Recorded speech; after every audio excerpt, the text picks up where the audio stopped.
Good morning, ladies and gentlemen.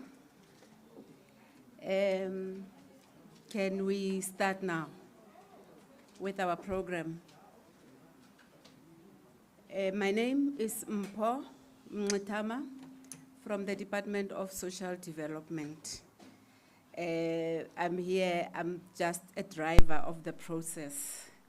I have my co-pilot, Ontate Josopu. So we will be driving this process, and I'm sure we know why we are here. We are here to have a discussion to solicit inputs on the development of the NDA bill. So in doing so, there would be different presenters to give us the presentation on different aspects. But eventually, whatever discussion that we will have here, we're hoping it will assist us to enhance and to strengthen the NDA bill. Thank you. To strengthen the NDA bill, which is the core reason why we are here. Before, I just want to acknowledge everybody that is here and online. And it's important to know who is who here so that when we engage, we've got an idea who is who. I want to acknowledge the chairperson of NDA board, Ume Bengu, deputy chairperson, Chief Matsila, and other board members. We have in our midst as well the acting director general for the Department of Social Development. We've got the minister's advisor. We also have the chief in the office of the deputy minister. They are here as well just to give us their insight on the bill. Let me also acknowledge the CEO of SASA, Ntate Matlo, and the acting CEO of National Development Agency. Further, we've got other stakeholders that are invited here.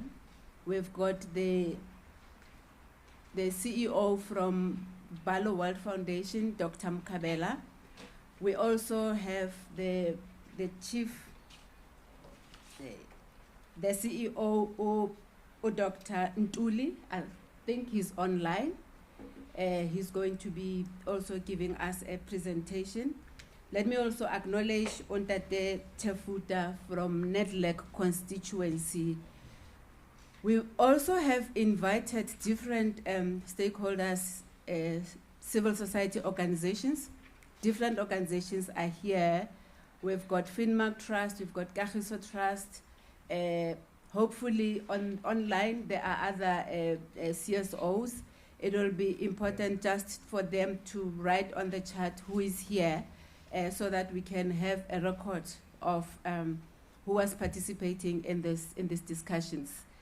From the official side, we do have officials from National DSD as well as National Development Agency provinces. The executives are here, as well as the provincial managers who are online. So with that said, I just want to say again, welcome. And let's declare this program. She's disturbing me. Okay. Oh, I think we've got a variety of stakeholders here. I see we've got Inyatelo, Sanako, Trilog, Sayek, and you also have Mr. Risuna Maluleke, CEO from National Youth Initiatives.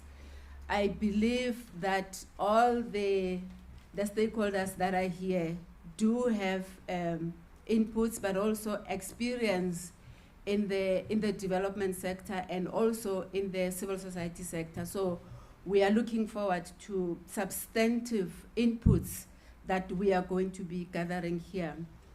Just to lay some foundations, may I humbly request, this is a civil society engagement. Therefore, officials, can we give civil society space to give us inputs? We can be here to take notes, but walk the journey with us. However, the inputs that we are looking forward to are from the civil society. I hope that is okay with our officials, right? Both NDA and DSD. If I see you raising your hand, I'm going to say no. Okay, so firstly, I just want to call upon the stage the acting CEO, Untate Tabani Buthelezi from National Development Agency, just to expatiate and tell us why we are here, and he's the host CEO. He will tell us the rules, the do's and the don'ts in his space. Thank you.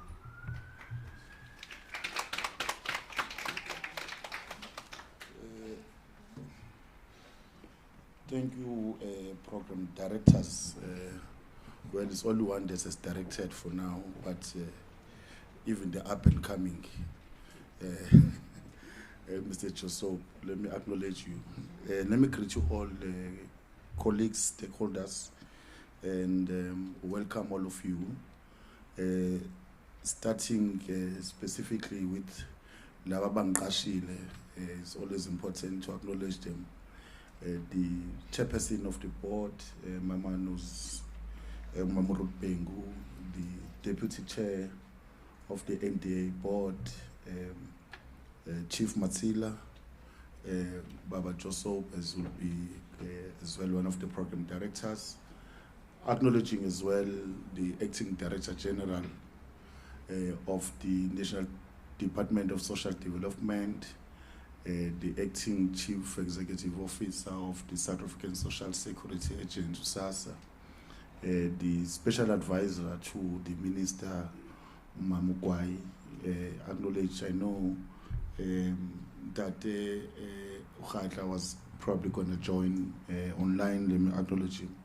The stakeholders that are here, the head of the office of the Deputy Minister, Prof. Mohammed, thanks for coming. My peers, other CEOs, and some that will be making inputs, let me all acknowledge you. Dear colleagues from SASSA, DSD, as well as the Board National Development Agency, as well as those that are coming from our provincial offices, you are all welcome. Not also forgetting those that are assisting us in making sure that we have this means of engaging those guys who are responsible for this. Let me welcome everyone to this occasion. This is now my, I'm almost only 28, almost 3 months in this position, and in terms of the secondment to act in this position. And one of the things when I arrived, at least is a process that I know has been happening because I'm coming substantively from the DSD office, the national, is that this is a process in terms of the NDA review, in terms of the act that has been happening. And there's been quite a number of reasons why they wanted to do it. And I think there's been many attempts. Even the National Treasury as well has been in the doubt in terms of our existence because of thinking there is some function conflict or between ourselves and the National Department. So where Ms. Mklitama is responsible for NPO, there's also an element of capacity building. Yet the NDA as well, part of its mandate as well, it will have something to do with capacity building. So there's been that in the eyes of National Treasury, issues of overlap, which they wanted to be corrected. So they did their own work as well in terms of the review of the NDA. And also when we started to do this work was also to respond to some of those particular issues. And we are not the only agents and also the government department who have been suffering some of the budget cuts, and it's been there and we have seen them. So we on my second week then, there was a workshop that was facilitated by the department, because I want to assure you, acting DG, that we are not taking over your process. You are a policy custodian, and we are asenza umsebenzi wakho. We are not taking your responsibility and rendering out Dr. Mlawuti as if they are irrelevant. This is still your work, this is still your process. But we respect and acknowledge that we are the one who understands what we need to do, because we are closer and understand the space in which we've been operating since our establishment in 1998. And the fact that you came to us, presented to our board in November, and it's about time as well to call our stakeholders and say, please come closer to us and assist us in terms of providing these inputs to the National Department of Social Development, so that they better understand what you do. Because we work with you, you are always holding our hand, we are always in partnership, and we want to have this same voice, using your inputs to say what is that we need to provide to DSD as our inputs towards the finalization or moving a step further towards the NDA, the review process. And I know, colleagues, I don't want us to start doubting. When you do these processes, there will always be consultations. And DSD will be leading those consultations, which will be for public comments and so forth. Those will still unfold, but we thought it's important that as NDA, for many other reasons, part of them is for us as NDA to start facilitating these think tank sessions on our own, because it's about enriching ourselves as well, not just for the purposes of this act, the review process, but for us to understand and deepen our understanding exactly how the ground is shifted in which we operate in. There's quite a lot of issues right now which are new as compared to when we established. When we established in 1998, of course, the mandate was still the same, but the significance and the magnitude of poverty was different. There's been some efforts that the government has made post that, but poverty still remains persistent. And it manifests itself in many, many different forms. And those things we need to acknowledge. With the advent of, with the poverty now in many different forms and increasing as well, including issues of inequality, we need to always consistently reposition ourselves so that we're able to be much more responsive. We have seen quite a number of other issues alongside issues of poverty. The increase in the social ills that are so much unwarranted. You're talking about issues of gender-based violence, you're talking about issues of substance abuse, and we cannot be the NDA that operates in the space that doesn't acknowledge what is happening in the current. Recently, we have seen issues in terms of the inclement water conditions. There's climate change right now. Issues of disaster management, very close to issues of poverty. Because more often it is our poor communities that get to be suffered, that get to suffer. You know, when always you see these episodes that happens in these communities, and you see these old women and old men, the first thing they'll be telling about is how they've lost their main documents, IDs and so forth. So they don't even understand, they can't even be taught. And how does NDA play in that space? How do you keep your important records? Because without those things, you can't even access any of the government services. So these are quite important things. And as an NDA, if you are closer to our people and the work that you do, how do we make sure that we reposition so that we become that responsive and relevant agent of government? But important for me, Chairperson and Acting DG, this provides us with an opportunity as to this act will assist us to be that relevant and responsive agency. And I'm saying agency, not just agents of DSD, not that we don't want to report to you, Mr. Nechipal, but as a Schedule 3A institution in terms of the PFMA, we are reporting to Parliament through the Minister of Social Development. But it means we still remain a special advisor and agents of government. How do we make sure NDA is not just seen as just a DSD baby, but that agency of the rest of the South African government? Because we need to be there. We are established, but reporting to Parliament through the Minister of Social Development. So education department, we need to remain close to them. So when you start seeing messages today of the impact, the immediate impact, Deputy Chair, of the decision that have been made following the elections in the US, that the funding relating to USAID and PERFA is being closed. And those are immediate decisions that have been made. It means the gains that we have recorded in terms of pushing the frontiers of HIV/AIDS issues dealing with elements of sex and reproductive health for our young children, they can't be accessed. The center here just advanced, the Arashar Welfare Center had to close yesterday. And it can't be accessed because there's no funding. I was just seeing the Nepal, I don't know how you deal with it. Over a weekend you advertise, I don't know how many positions, they are all PEPFAR funded. And I'm like, hey, my goodness, you have created expectation and now we have to, you understand, you can't continue filling those positions. And these are things that are occurring on a daily basis and need to be responsive and to be that particular agent that provides assistance whenever it's required. And one of the areas we need to start strengthening on as well, it's just not for the NDA, it's just a new realization. If you look at how the state and government was able to be responsive during COVID-19, when everything else could not function, could not operate, it was through the partnerships, because there are services that you couldn't be able to implement. But it took quite even including just ordinary citizens who would go and assist next door to make sure that they're able to get assistance. And that brought a realization that without partnership, as government, as the agencies, we cannot do anything.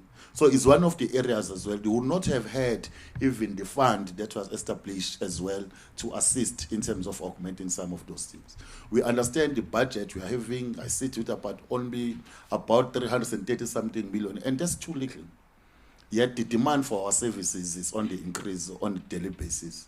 And so how then do we make sure that we forge and strengthen our partnerships to make sure that we augment in the limited budget and the resources that we have, not just in terms of money, but including how then some of the expertise will be able to gain. As I conclude, we want to be that agency as well that lives up to its establishment. We cannot do everything. I think when you talk about the severity of poverty, if we were to eradicate, I always debate whether do we eradicate. I'm not sure if it's been eradicated anywhere else. You know, even some of the most developed countries, including China, Chief, I know you came with quite a number of nice things from China for yourself. You know, one thing that amazes you when you land in China, you just get amazed by the amount of development that is in front of your eyes. You've got a train that goes underground that this can transport these billions of people. But some of us, when you think deep and understand the policies of China, understand some of this development came at a serious sacrifice. You know, when in the early 80s, a one-child policy was introduced, it means this development has been spearheaded and championed by people who never have siblings. And these are little things we take for granted. This was championed and implemented by people who never had a sibling. Just imagine, you know, when you are just, this is a population. But even there, in spite of this amount of development that has happened, look at what they did last night in terms of the artificial intelligence challenging even US and so forth. But there's still some pockets of poverty. What has been reduced, they might have eliminated abject or severe poverty, but it's still there. But also as NDA, we need to be true to ourselves. 30 years later in this democracy, talking about this poverty that has been institutionalized for more than 48 years during apartheid, traces back to colonialism. What becomes our role specifically? And what is our niche? Utemba is clear as SASSA, with these transfers he make every month at the press of a party as SASSA, they know they are able to smooth explicit consumption of people. No one can go to bed without any bread as long as SASSA is there. But what is it that NDA needs to do, given as well how multifaceted this poverty is and how it changes over time? So we need to be true ourselves. If I look at every time when they bring a folder to me to sign document, because one of the things I do more than anything, chairperson report, I sign there, you know. They make me sign.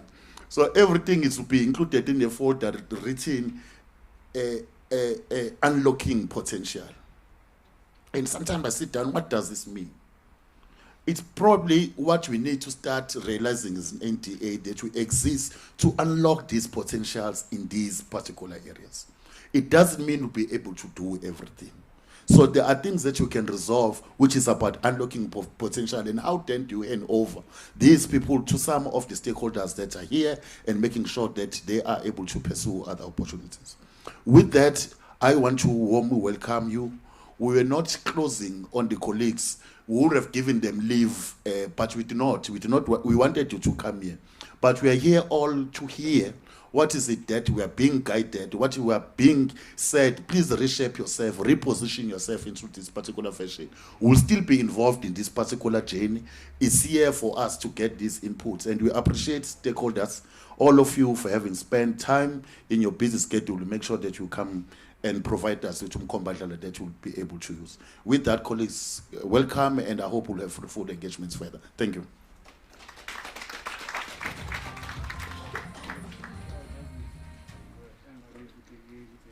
Thank you, Acting CEO. With those words that are beginning to pave ways on the discussions that's about to take shape.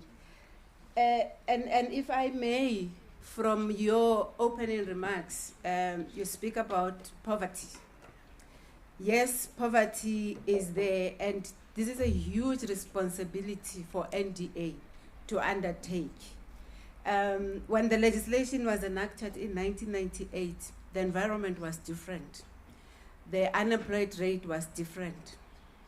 30 years later, the unemployment rate is high, which means that poverty as well is affected. So the responsibility has increased in terms of eliminating, eradicating, alleviating poverty. But at the end of the day, we have to ensure that those that we are serving and servicing, they've got potential to sustain themselves. And we are guided by the law, the NDA Act. At that time, it was relevant. Now, is it still relevant? Is it still assisting us to achieve our vision of eliminating or eradicating of poverty? And I think this is the biggest challenge. So our conversation has to actually lead us into ensuring that we are going to achieve this in our lifetime, to eradicate poverty. And we use this law to assist us to achieve that. With that said, I want to introduce the chairperson of the board, Umam Nozabele Ruth Bengu. Just to give a highlight of Ubani Umam Bengu, Ubuyaphi, and why is she the chairperson of the board of the development agency. Umam Bengu is a development practitioner. You know, a practitioner it means somebody who practices in development, and she's been doing this for over 37 years. So there is wealth of experience, there is wealth of information that I think is important that will be coming from her. She is currently the Executive Director at the Institute for Cooperatives and Community Economic Development. So whatever she does, there's development in it. And she also has more than 20 years experience of legislative processes. So her inputs are invaluable. She understands policies and programs designed to reduce poverty and uplift underdeveloped communities. As a previous member of Parliament, she held positions of member and chairperson of the following portfolio committees: small business development, transport, provincial and local government, sports and recreation. Umam Bengu has also worked as a deputy mayor of Ubud district and the chairperson of Portfolio Committee of Planning, Infrastructure and Economic Development. She's got wealth of the certificates. With that experience, she also has accumulated a lot of educational background. She's got development economics and political economy from the University of the Western Cape, cooperative development and change management from the Coady Institute, St. Francis Xavier, University of Canada, community development and facilitation of Ubuntu Development Institute and political economy of South Africa, among others. So ladies and gentlemen, I think with Mambengu coming here and just giving us the vision of the NDA, with that experience, it will assist us to gather information and to know how do we move forward with her wealth of experience. Mambengu.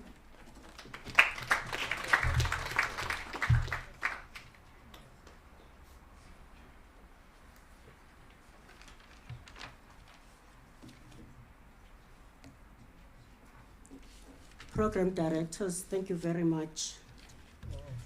Let me start by greeting the Deputy Chairperson of the National Development Agency, Chief Matsila, the Acting CEO of the NDA, and the Executive Management from the NDA, and all staff members, the Acting DG of the Department of Social Development, and all government officials that are present here today. The advisor to the Minister, Ms. Mkwaye, thank you very much for gracing our round table. Representatives of the CSOs. We are blessed today because one of the pioneers of the NDA Act is here with us today. Umama Usibongile Mkhabela. Can you please stand up?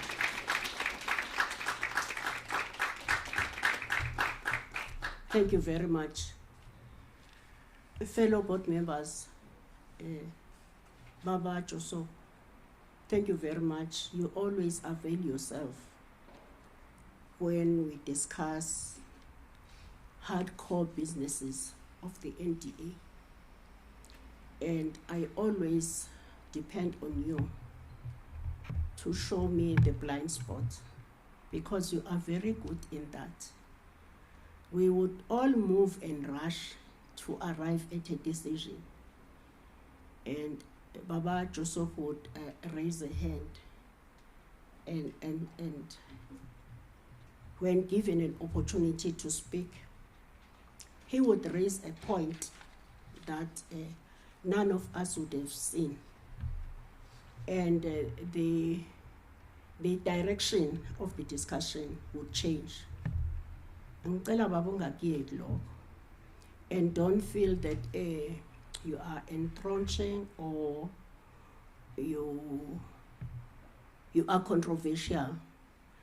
In all structures, people should not look at issues from a common perspective. If an organization doesn't have a person who has different ways of looking at things and assessing them, iyahamba leyo organization iyongena ehlathini, because there's no one who is able to identify the blind spot. I really value your way of doing things, and sometimes even asking, what do you mean by this? What are you trying to say when you say this? And then when you get a response, you still probe and say, no, my understanding is 1, 2, 3, 4. Thank you very much for that. We are here today as a round table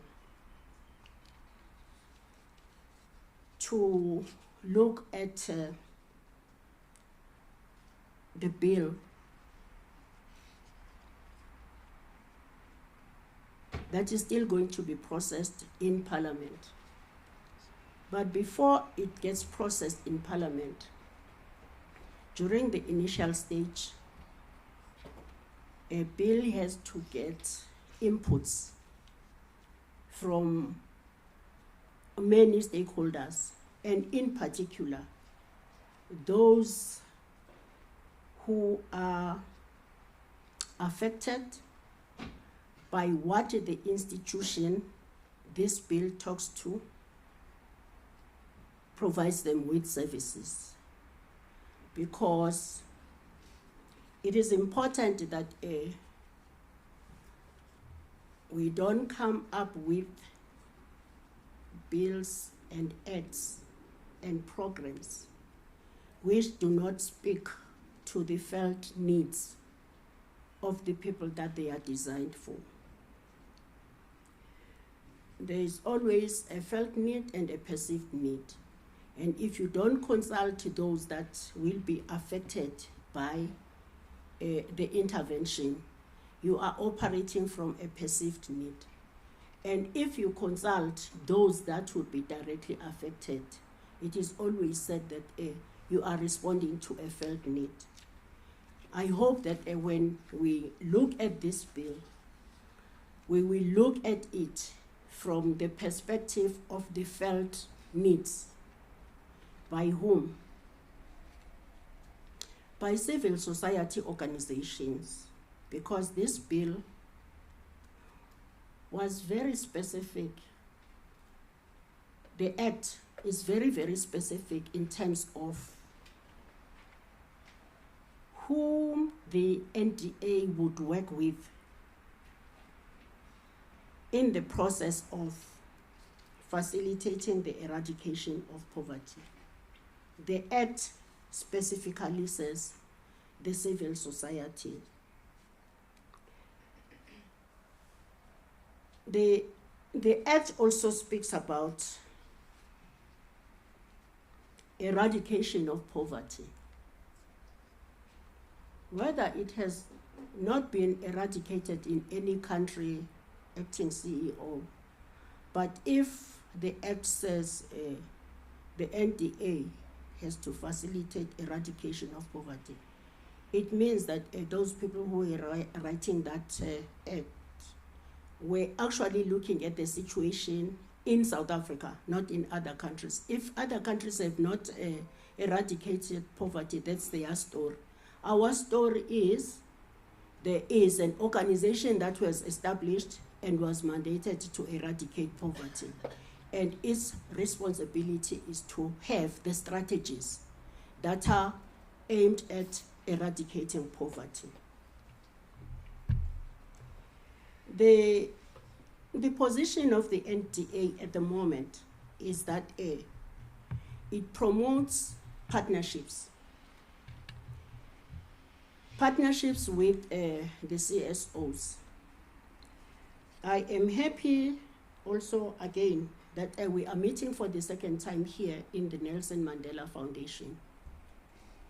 Something that had not been happening in the past. I don't know why, but if the NDA practices that, it actually demonstrates that it is still closer to the CSOs and all the organizations that gave birth to the NDA. So the partnership should not only be the partnership in terms of providing grants, but it should be the partnership that enables us to work with other organizations, learn from them, whilst they also learn from us, and then we are able to open other opportunities for those organizations.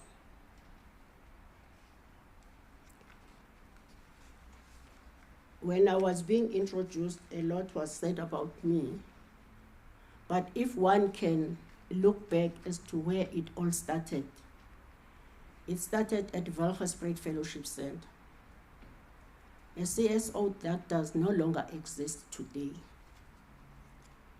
In some situations, I would be sent by the Welgespreid Fellowship Center to go and learn something from Diaconia, to learn something from Kononia, to learn something from Kagiso Trust, and a number of progressive CSOs, some that are still there and others are no longer there.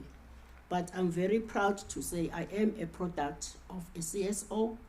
Which one was that? It was Welgespreid Fellowship Center. I was able to go to Canada, to an international institute, to get trained there. I was sent by an NGO, a civil society organization. The wealth of knowledge that I have today doesn't come from the formal type of education. It came from the alternative type of an organization called the Welgespreid Fellowship Center. So what we mean then by articulating the vision of the NDA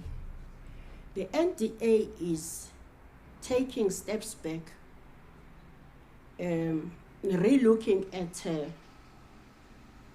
what were the founding pillars of the NDA. The founding pillars of the NDA was the civil society organizations, to work with them. When we talk about capacitation of civil society organization, we are not only talking about grant funding.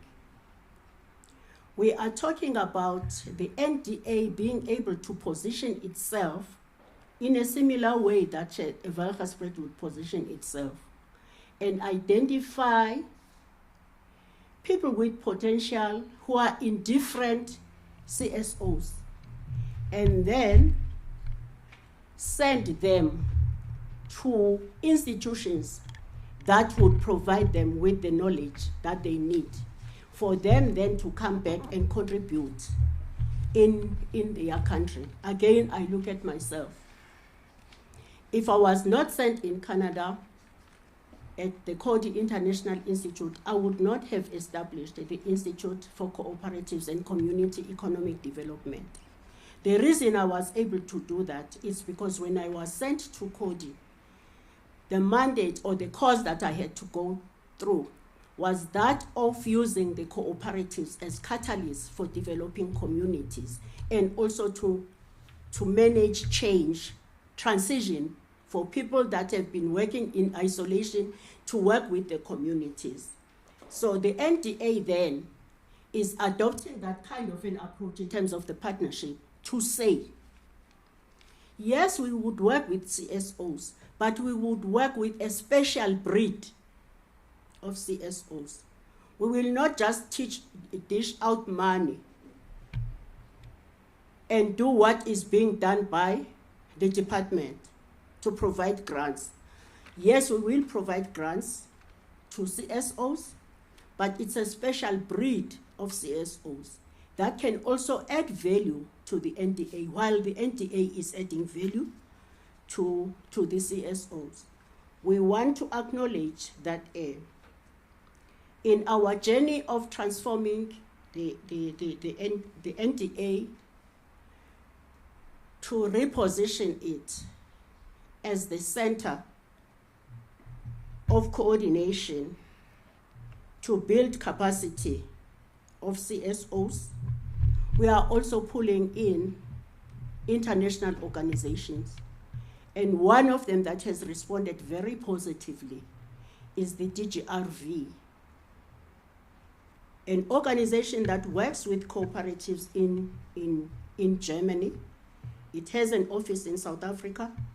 It has trained the staff, the officials in the NDA, but it has also exposed the officials to what is happening just next door, Eswatini. And we appreciate that. Moving forward, the NDA wants to look at the outcomes of the interventions more than to look at how many CSOs we are funding. But in working with the special breed, we are also focusing more on the impact of the interventions that the NDA would make. And we are grateful that in addition to the integrated development framework and the intergovernmental relations framework, government has also brought another instrument that would enable the NDA to work in partnerships. The district development model. The district development model enables the NDA not to only work with the Department of Social Development and SASSA, but it enables the NDA to operate in the same way that the Department of Sport and Recreation operated to bring 2010 Soccer World Cup in South Africa.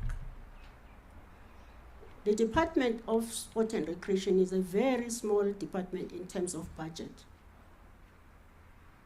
But if you look at how did it manage to pull 2010 Soccer World Cup and have all the departments aligning their budgets to the program of hosting the 2010 Soccer World Cup,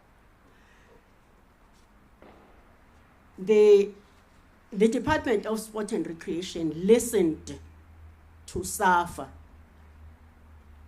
The department, I want to repeat that, the Department of Sport and Recreation listened to SAFA. And SAFA is registered as an NPO. It's an NPO for soccer in South Africa. And the organization that produced a list of all the things that need to be done in a country for a country to host 2010 Soccer World Cup. It's no longer now SAFA. When we get to FIFA, FIFA is saying the country. But the people who initiated is an NPO. It's SAFA. Again, the Department of Sport and Recreation led the process to bring on board other departments to look at the list of the things that SIFA was saying should be provided by the country. As a result, 2010 Soccer World Cup became a success. Not because of the sport and recreation given a huge budget, but because sport and recreation was able to listen to SAFA and FIFA and then provide and go to all the departments, go to cabinet and say, here is a list of what is needed in order for South Africa to host 2010 Soccer World Cup. That is what NDA is called upon to do. Just write a list of what is needed to eradicate poverty and who is affected by that poverty. If people are living in an informal settlement, and you see that the reason for them to live in an informal settlement, and the program is to take them out of those conditions, write down the things that are needed for those people to come out of informal settlement. Go to the Department of Human Settlements and say, we as the NDA are mandated to eradicate poverty. And here is a community that has approached us. It's an informal settlement community. We don't have land. We know that you hold land. We don't have a budget for houses. We know that you have a budget for houses. You go to the Department of Agriculture. We don't have capacity to provide agricultural needs for this community. We know that that is your mandate. That is what the NDA is called upon when we say partnerships. So, in then looking at the bill, we should look at the bill from the perspective of whether the bill is enabling us to do what we are mandated to do, is going to assist us, or the bill is taking some powers away from the NDA. The bill will not create a conducive environment for the NDA to do what it's supposed to do. If the bill has got hindering factors that would not make the NDA to achieve what it's supposed to achieve, if the bill will have a negative effect to the CSOs that we are called to work with, then let us say so. So this roundtable is very, very important because it's about the NDA, but it's not necessarily about the NDA. It's about the people that need to be served by the NDA. It's also about the partnerships that the NDA is supposed to have with the people that, or the structures that would enable the NDA to achieve its mandate. Thank you very much, and I believe that the people that are here have walked this journey in the past. In looking forward, you first have to look back and see where you come from and what mistakes you have made along the way. And if given an opportunity to correct those things, would you still repeat them in the same way that you did before? Or you would then introduce new ways of doing what you had done in the past? Always plan, implement, reflect, and then change the plan. Don't repeat the same mistakes all over. Thank you very much.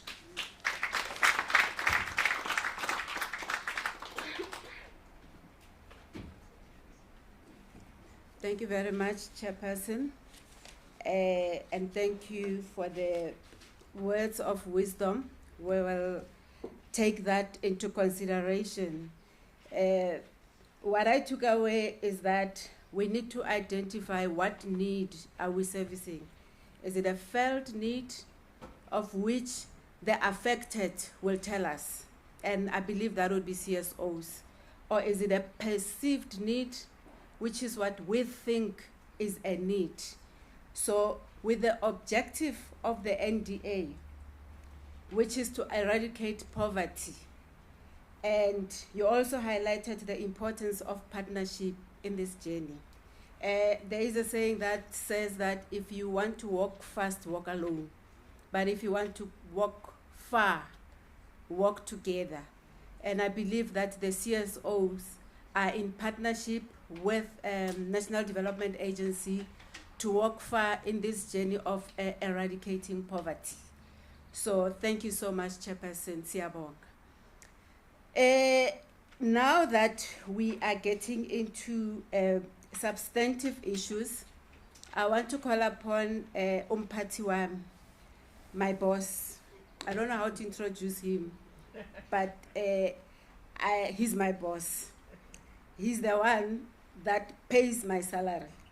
Mr. Peter Nechipale, the acting DG of Social Development.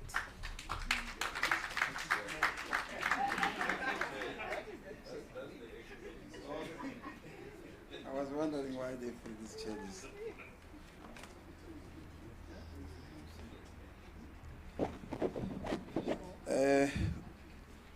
Good morning, program directors, Pomtutama and Tata Josop, chairperson of the board. I call her Honorable Bengu. You know why I call her like that. The deputy chair, Chief Matsila, and the members of the board that are with us here. The NEDLEC chairperson of the community constituency, Mr. Tulani Sifuta, the acting CEO of NDA, Mr. Tabani Butelezi, acting CEO of SASA, Temba. I'm sure you have come to look at what we plan to do with your clients at SASSA. The NDA executive, the Minister's Special Advisor, Megwai, and Prof. Mohammed from the DM's office, members of the senior managers from Social Development and NDA, partners of the NDA, the CEO, Mr. Risuna Maluleke, members of the civil society organization that are here, including Womamas Wongile Mkabela. Ladies and gentlemen, good morning. I'm requested to do the rationale for why we're here, which is very simple, straightforward. It's a pleasure for me to be with you here as we discuss and comments and make sense of the NDA Act, especially the revised one. I think we're doing that under a very heavy cloud. As we know, South Africa is still contending with a very slow economic growth, high unemployment, poverty, inequality, and underdevelopment. And the average GDP per capita has lagged very low, even lower than our compared countries in South Africa and abroad. And given the high level of inflation that we have and ever-increasing cost of living, it is imperative that the government continue to provide immediate assistance, not necessarily in terms of SASSA, but I think to avert severe hunger and deprivations among unemployed adults in the country. We must know that poverty is very complex. And one aspect of us to deal with that, we need to devise changing strategies, not same strategy all the time.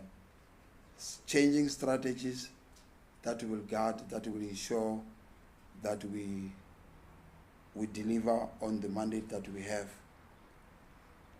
Parallel to these challenges is the relationship between poverty and the rising social ills that we have in the country. We argued amongst ourselves that if we can do more, wouldn't we lessen some of the social ills that is growing in an unprecedented rate, especially on matters such as gender-based violence, child abuse, substance and alcohol abuse, teenage pregnancy, and others, amongst others. We are here to look at the NDA Act amendment. I was talking to myself to say we last reviewed the NDA in 2016 or so. We were forced by National Treasury. They gave us 3 million and said that if we don't review, they are going to do something drastic. And we thought, too. And they were saying we must review the mandate. We said, at first I refused. And I was forced by the minister that I must do it. Then we look at what is the academic approach of reviewing NDA. We only look at the issue of the mandate relevance, the effectiveness of the mandate, and also the efficiency in which we are doing business.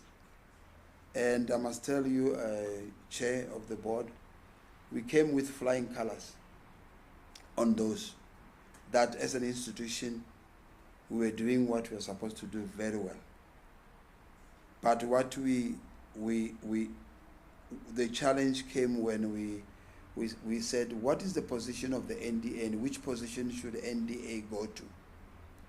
The proposal was, NDA is that apex body that as a country we need to value and a resource.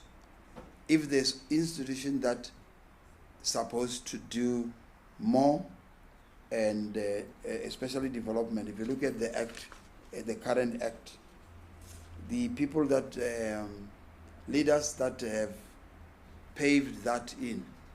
They were very clever. But I think the implementation is the one which we didn't look at it.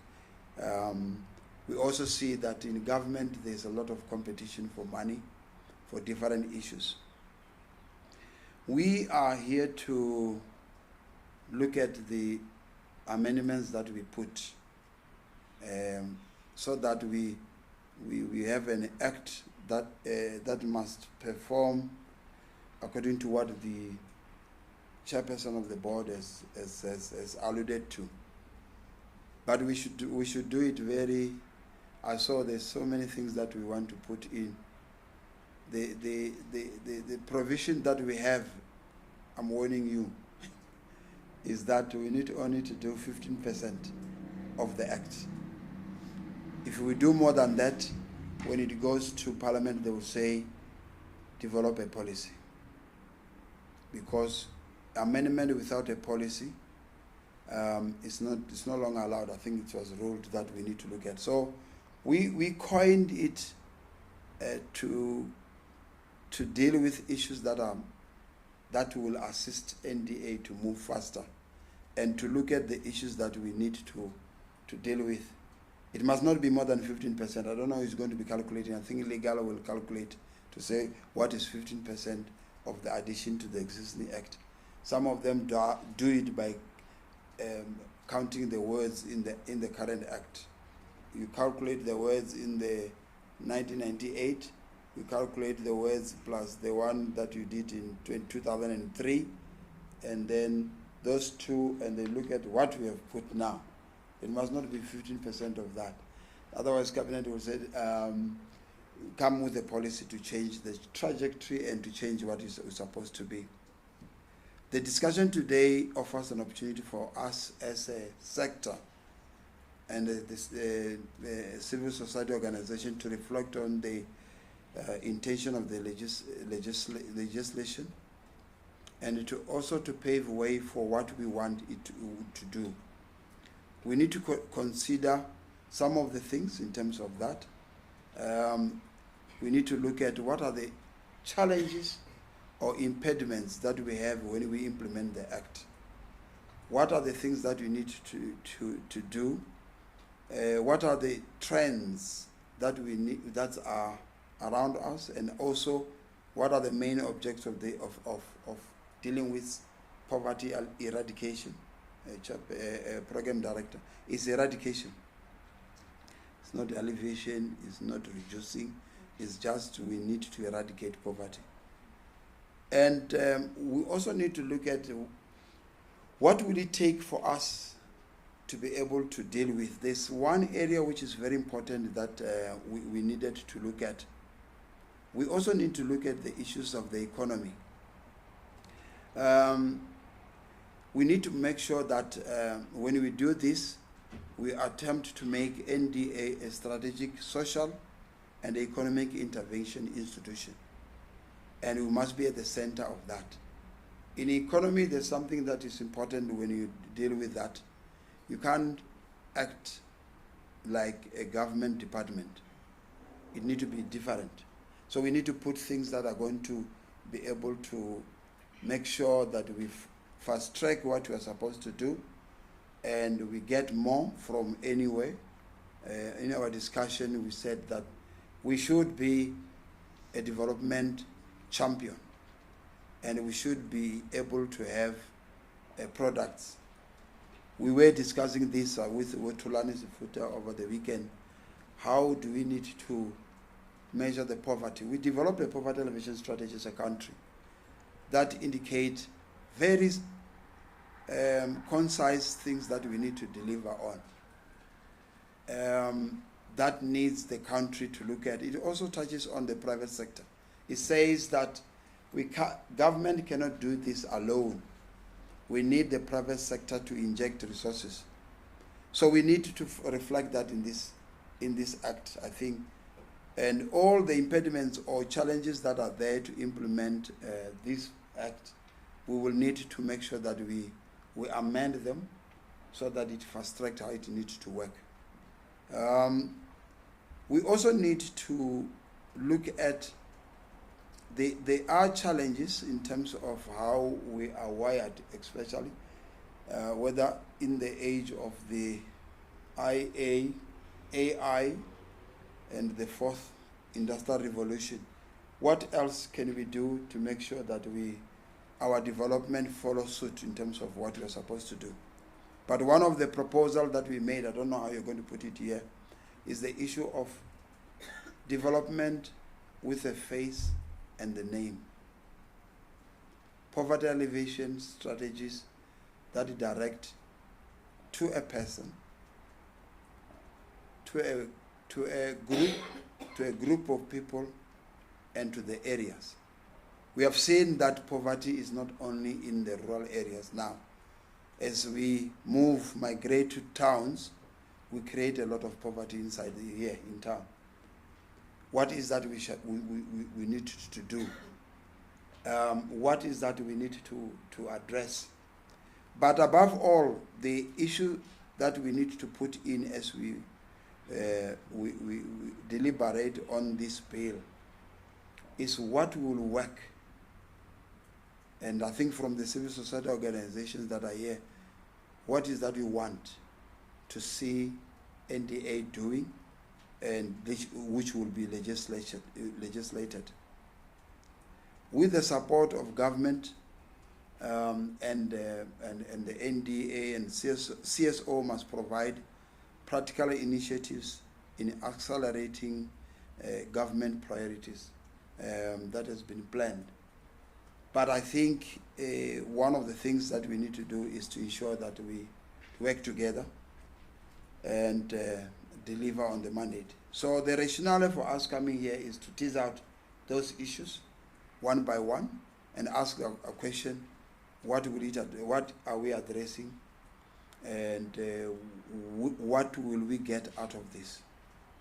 So the object of today's discussion is to direct the NDA bill and engage on how this legislation will assist to resolve challenges, I repeat, impediments, and also to provide authority which will guide our futuristic modalities of poverty eradication in the country. And as we implement the program, we must be able to identify different role players and specify them in the bill. We must be able to, I don't know how you're going to put it, how are you going to raise funds? I understand that people are willing to give you funds. And outside there, there's a lot of issues that happens: the corruption, the issue of not working, the time you take to do things. So we need to promise on few of those issues in terms of how we need to deal with. We are expected, chairperson of the NDA, to meet with the civil society after this in a bigger one. Actually, me and Tulani, we spoke to the president and said, yeah, this year we are bringing a bigger, changed civil society summit, chairperson. We bind you there that we are going to have a bigger summit with the changed approach in terms of what you do, and then we will also host. From there, we will watch the space, what the NDA will do. So I think it's the way we need to promote our NDA to be the leader in dealing with that. And I hope that that will come well. We bind you well, the chairperson of the NDA, the MBA board, that you will host the best of this. And we will also send some people to get resources from anywhere, so that we can host this and show the people what we want to do. There was a very serious, you see, South Africans sometimes are terribly not right. One department in Gauteng, our department in Gauteng was questioned when they've created 146 hair salons. So in the audit report, they said, why do you do hair salons? And then we said, but you guys are out of order, because we wanted them to be self-sustainable. And those 146 women young women, they are out of Temba's budget. They are no longer on grants. We have a program which is called Linking Social Grant Beneficiary to Sustainable NDA, to sustainable economic, sustainable livelihood and economy. We must end up like that. Treasury also has written to us that we are going to give us money. It's good that the DG is here, because I'm telling you what the Treasury is saying. They give us a lot of conditions on the SASSA allocation. They said, you are going to do this, but what about the linking part? Where is it? Which means that one of our roles is to make sure that a certain quota of the social grant beneficiaries, we are not talking about the old age. No. The 350, the 370 now, and we are talking about the child support grant, where mothers are still young, they still very viable. They've got 2 kids, so they get 580 times 2, 1,016. So if we develop them and do them a hair salon, but monitor them and make sure that they report like the chairperson, like the Indian the Indian approach, the Jevika program, and we do a mass with a name and the place. It must not be numbers. It must be 146 in Alexander, in the district, COJ district of Gauteng. Then we report that even to Parliament. Then we also do that, and they do a lot of others, car washes, and we monitor them and we make sure that they've got customers that must come there. We must first go in and wash your car in those car washes that we have. We would have done a lot to ourselves. So it's all those things that we need to tweak the act to be able to go towards that direction, and so that it can give us a clear picture in terms of how we want to deliver that. So, ladies and gentlemen, chairpersons, program directors, thank you very much for allowing us to do that. But you must know that's what we are supposed to do. But on the background, you must know that there's a summit and there's other things that is coming that you need to. We are here to support you, and we will be able to be with you, to move with you as a department. Thank you.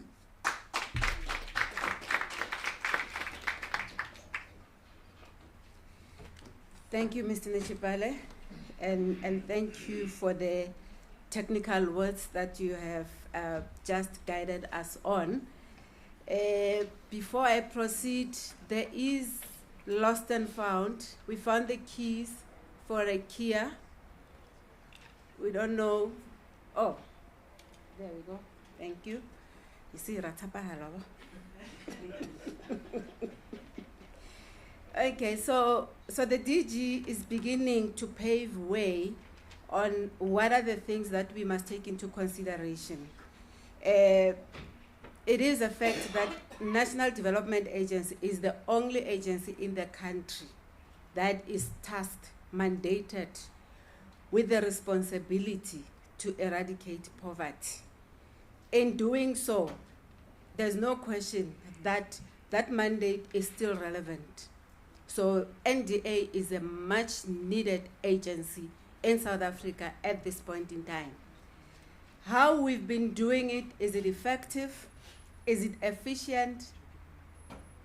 Maybe that's why we are here, just to tease out what would be the efficient and effective way that will be put in the law to make sure that we eradicate poverty, which is our primary responsibility. How we do it, capacity building, how we do it, all these measures. But at the end of the day, the measures have to be effective and efficient, and our law will assist us to achieve that. So the DG has begun to give us the pointers.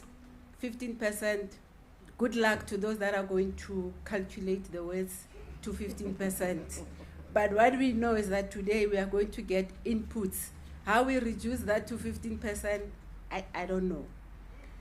So with that said, I would like to invite Advocate Kisiame Muloi from the Legal Division, maybe that's his task, to give us the summary of the NDA Act. And with that, I'm also mindful of the time. I see the time, so please forgive us for starting late. We'll try and push. And also acknowledge everybody that is online.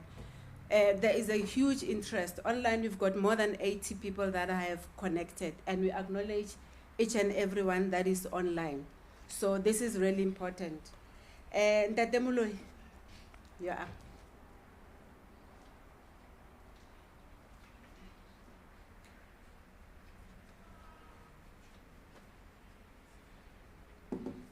Thank you, Program Director.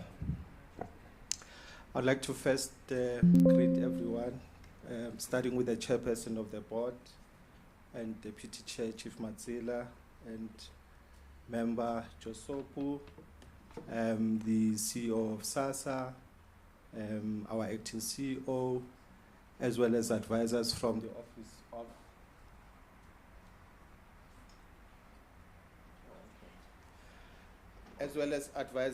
the Minister's Office and Deputy Minister. I think my task is quite simple, just to take you through the legislation, how it was initiated, its origin, as well as the different amendments that occurred over time, though there isn't a lot.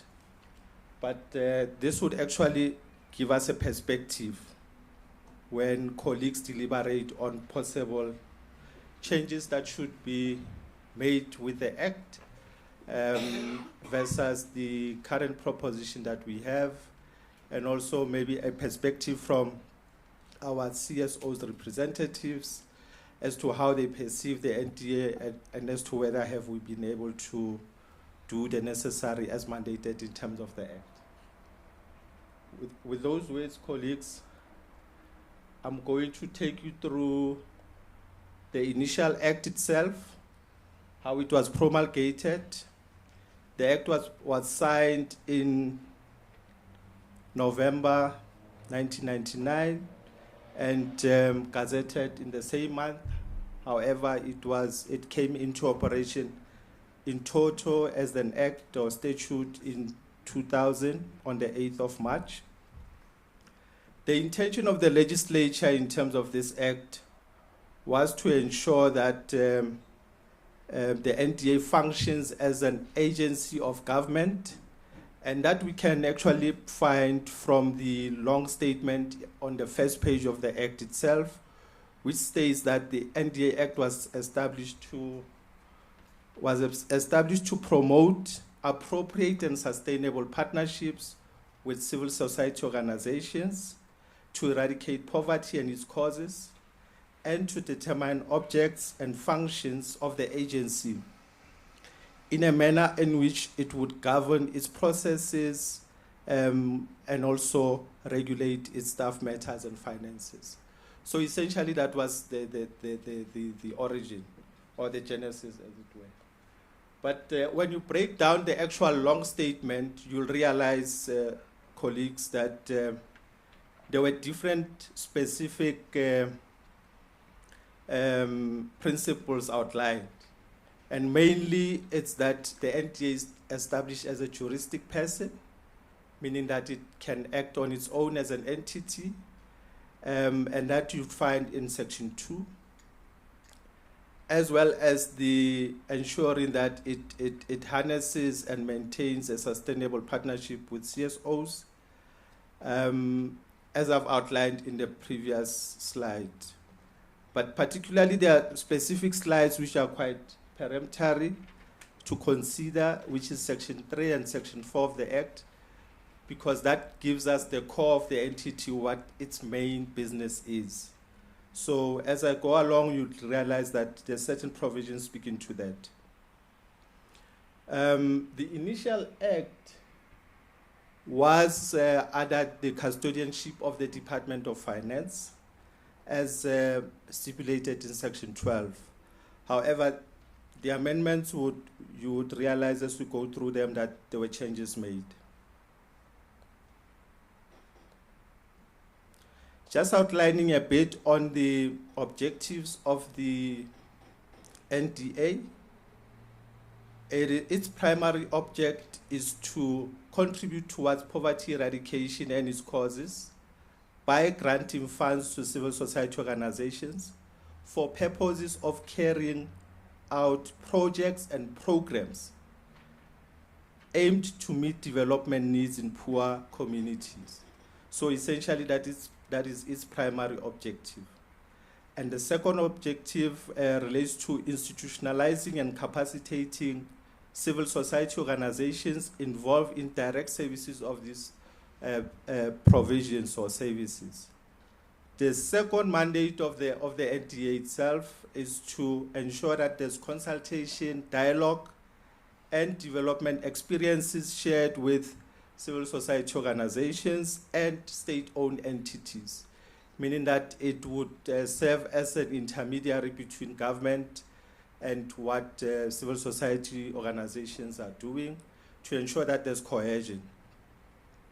Then the other aspect relates to ensuring that it harnesses debates on development policy, which is quite a critical aspect, and there's been discussions occurring as to whether does South Africa have a development policy on which it has specified principles relied on as and when the National Development Plan is crafted, revised, and so forth. So, which is quite a crucial aspect, and the role of the NDA is quite essential in this aspect because it functions within that terrain.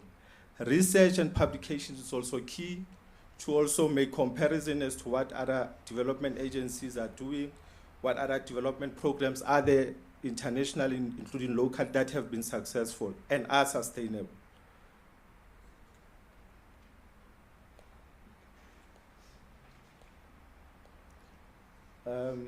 Apologies, colleagues. I was just presenting on 3.2. But moving over to the next slide, which is a provision that deals with the powers and duties of the NDA. And colleagues should realize that when we deal with powers and duties, it actually amplifies what Section 3 provides for, because it essentially says that the NDA should act as a conduit for funding from government, from foreign government agencies or government departments or states, from national and international donors, philanthropists, and in order to ensure that those funds are solicited to carry out to work with civil society on its development work.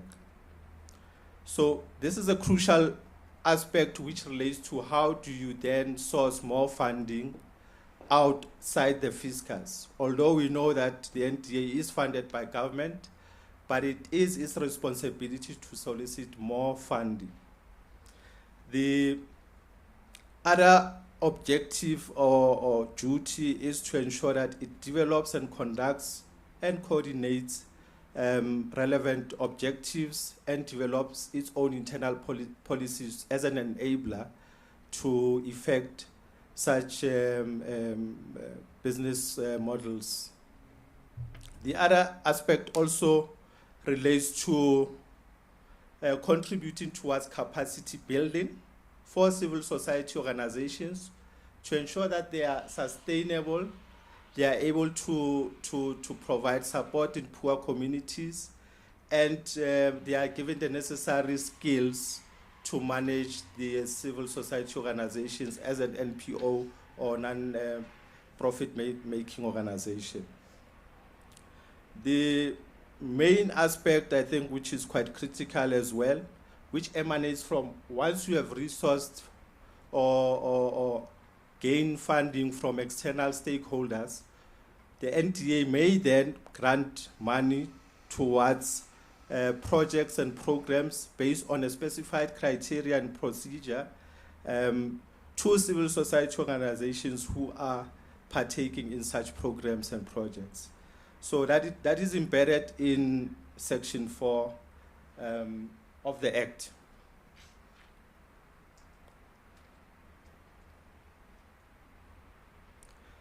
Then the other sections relate to the composition of the board, the term of the board itself, and procedures relating to its processes and so forth.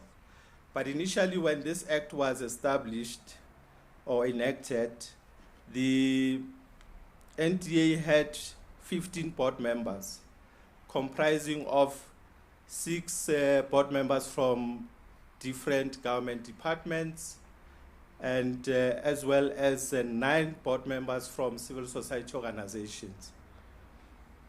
And in terms of the act, initially, the members would elect the chairperson and deputy chairperson, and they would serve for a period of 3 years. And lastly, the board members would have to form a quorum by ensuring that at least there's 8 members present in a meeting for decisions to be made.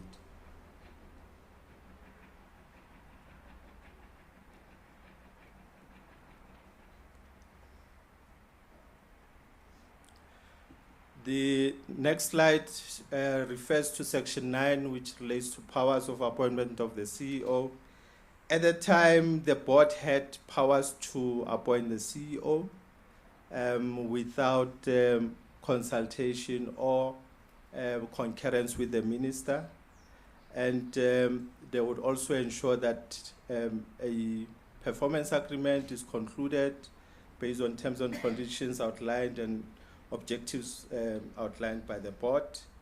And essentially, the CEO would be accountable to the board in terms of reporting and on day-to-day management decisions made.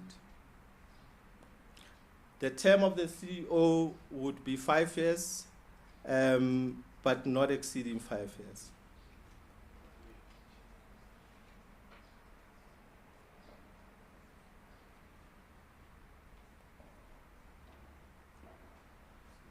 The next slide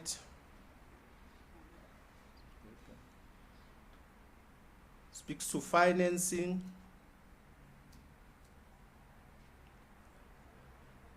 How the NDA manages its finances and what powers does it have in that regard. The NDA is allocated funding from government, as I indicated. However, it may solicit funds in a form of donations from different contributors on condition that such a donation is lawful. It may also gain income through investments in a form of interest gained, and as well as income from any other source, despite the ones listed. And how the NDA should utilize its funds: it should cover all its costs, meaning that its operational costs with relation to its performance and exercising its duties in terms of the Act. And it should also provide the necessary reports to the Minister in relation to the annual statements, quarterly statement, and so forth, and also provide a business plan, what is normally referred to as the annual performance plan.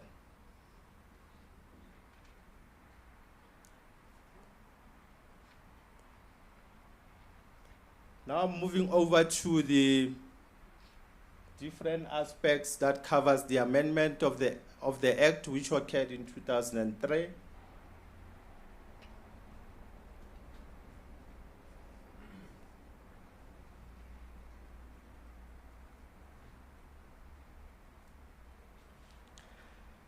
Essentially, the long statement in the Amendment Act of 2003 does provide for a detailed intention as to what the legislator intended to amend in the Act. And it says that the NDA Act is amended to amend the definition of the minister in terms of the Act, to reduce the number of board members, to further regulate meetings of the board, to empower the minister to appoint the CEO, and further regulate delegations of authority. So moving over to the next slide, just unpacking that part. It wasn't the whole act that was amended, but just a few aspects of it, and which relates to the then transfer of the agency to DSD. The composition of the board was then reduced to 11 members, with 5 members from different departments of government, as well as 6 members from civil society representation. The composition of the board affected what would be their quorum, and thus also that the quorum was reduced to 6 instead of 8. The appointment of the chairperson and deputy chairperson of the board was also amended, wherein in the first meeting of the board, the minister would appoint the chairperson and deputy chairperson of the board, meaning that the board members would no longer have the leeway to elect who would be the chairperson and deputy chair.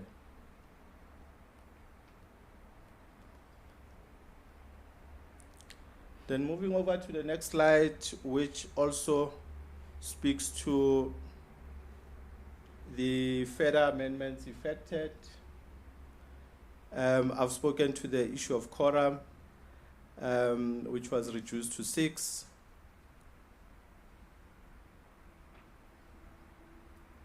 Am I on the? I think I spoke to this slide.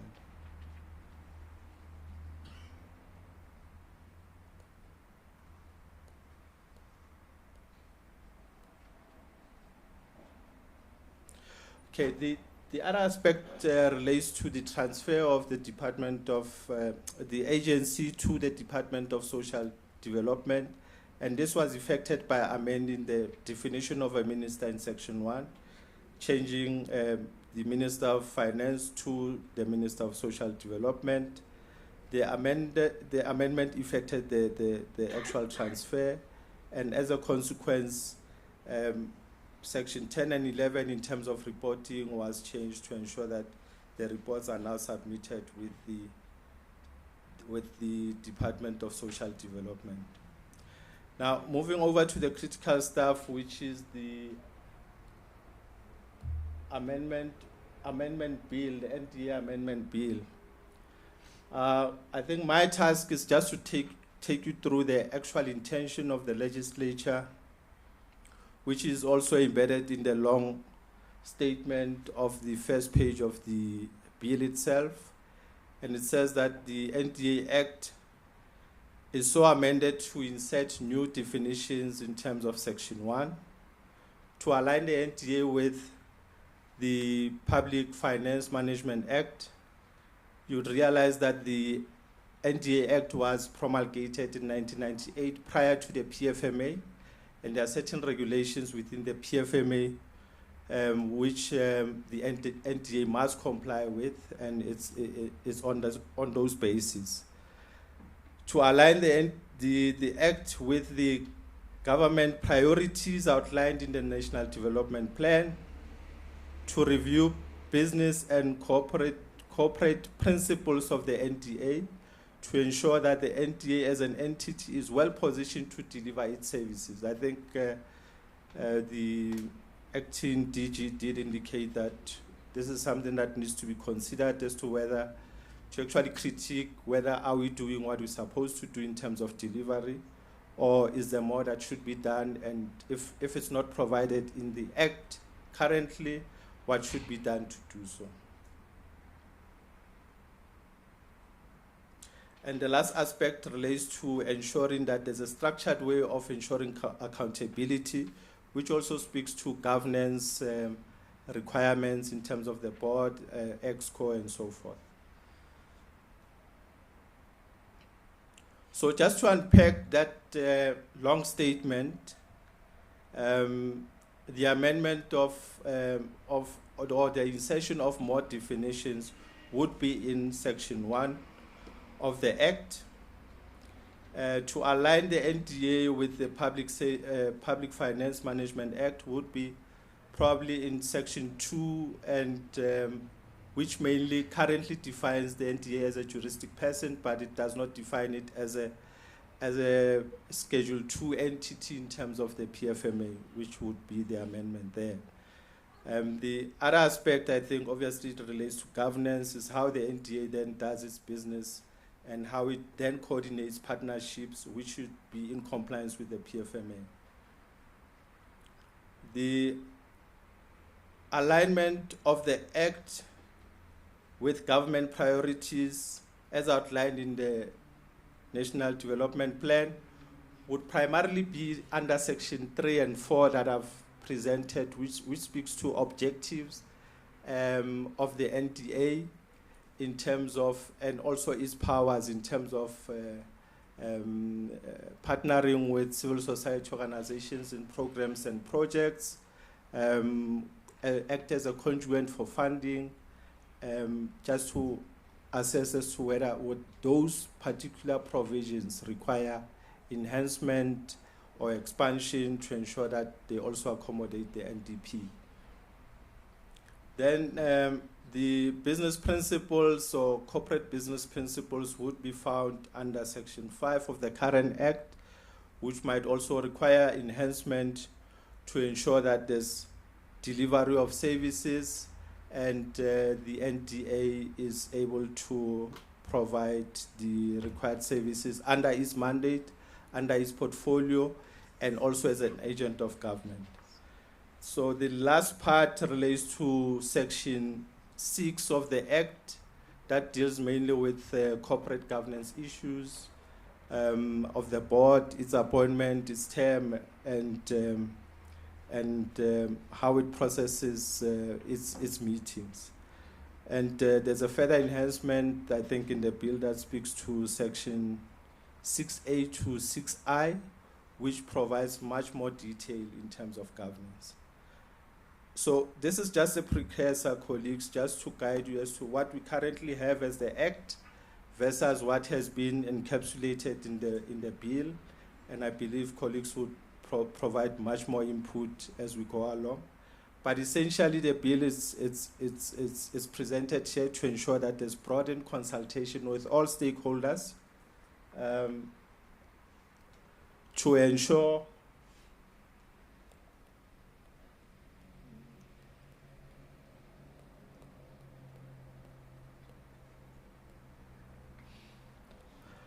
ensure that there's more input provided in terms of the proposed amendment. With consideration as to whether the current Act as it is or the proposed bill would deal with the current challenges that we have, would also deal with the impediments that are in existence in terms of providing the necessary service to poor communities, and how would that be enhanced. And furthermore, to have a proposal or an amendment that would be much more clairvoyant and futuristic beyond the NDP itself as it is, and probably beyond 2030. So also realizing the global changes that are occurring, I think the CEO highlighted to the fact that there's funds that have been stopped by the US government and how there's a ripple effect in terms of affecting South African citizens. Thank you.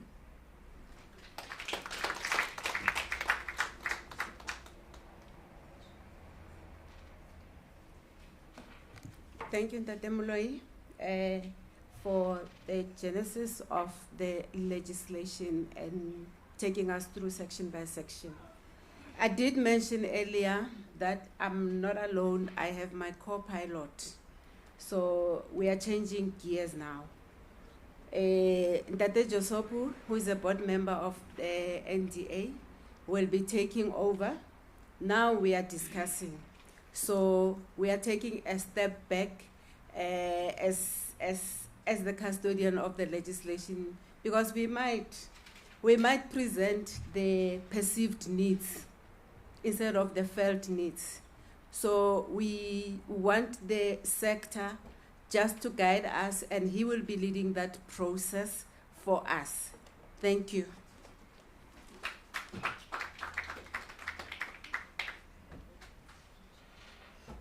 Thank you very much, Ms. Nkutama, the co-program director. As you will see in the program that we have decided that we don't want to stop and go, right? And that's why we will have the 3 speakers who will come with rich experience, quite grounded on civil society and development as practitioners. As you will hear about their profiles, is that they are authorities in their own right, where they are leading or where they've led. And we've got Mama here who has, been one of the pioneers of the NDA, supposedly to tell us as to what was the thinking behind and what needs to be done, and that is quite important. But before that, colleagues, we can move. That probably, I think, one of the things that we need to really consider today is in relation to the Act, is how far are we in relation to where we want to be. And this session, it must grapple with the following questions in my view. That as to what are the successes, gaps, and bottlenecks in the Act, including inherent risks. What needs to be strengthened or done differently to ensure that we achieve our objectives towards poverty alleviation CO? As I've said in my own opinion, I did not say eradication deliberately. Number 3, how can we do what we do effectively and efficiently or cost effectively? The DG, when he was here, he made a point that the NDA ought to be a champion. And I wish to extend from his words and say, Acting DG, being a champion does not come or get served in a smorgasbord or in a platter. You earn your right to be a champion. No one will come and say you are a champion without having earned it.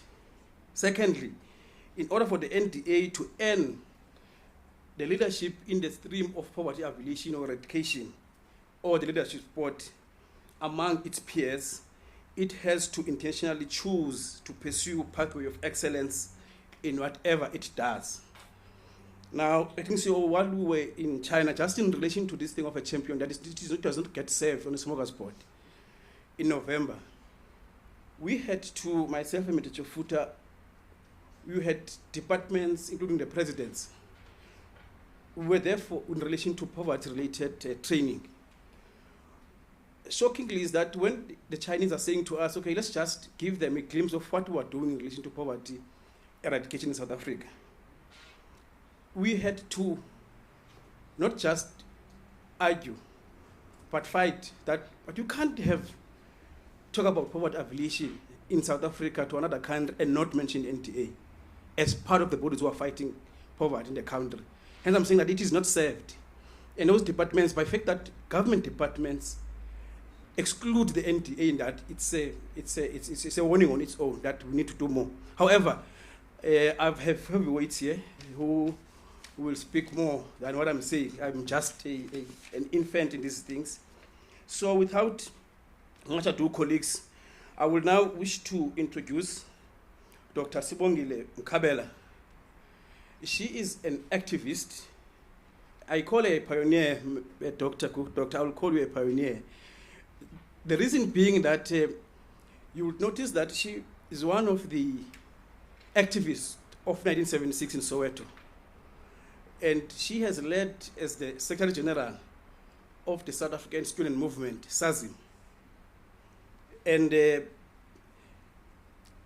beyond that, I will not go deep. Subsequent to that, she has also been part of President Beki's office as a director of program and project coordinator of a legislative process leading to the establishment of the NDA. That is being a pioneer. Furthermore, she has also led the implementation of the Children's Charter. And indeed, Dr. Mkhabela currently serves as the Executive Director of the Balo World Empowerment Foundation. She is a practitioner in the development space, social worker by profession, and an activist by orientation, as I've said. And there's one thing common, probably, to a certain extent. We seem to have a same taste, because she was honored by Nelson Mandela University. That is my alma mater. She has also studied at Wits Business School for his business management. That is also my alma mater. Furthermore, so those are commonalities, Doc, that we have. We seem to have the same taste there. Furthermore, is that she has also been honored with quite prestige awards. That is the Ellen Kuzwayo Council Award at the University of Johannesburg, the South African National Order of Luthuli in silver. We know that it's quite the highest order in the country, that is awarded by the president. The Knight of the French National Order of Merit for fostering collaborations between South Africa and France for the benefit of all children. Of course, she was been honored by Nelson Mandela University as a Doctor of Philosophy. She's currently serving in the following boards: Trust Africa, Firelight, Global Philanthropy Alliance, Nedbank World Foundation, Nelson Mandela Children's Hospital. I can speak for about 15 minutes on her profile, but I won't do that to Dr. Mkhabela. Over to you. You may come forward. Thanks.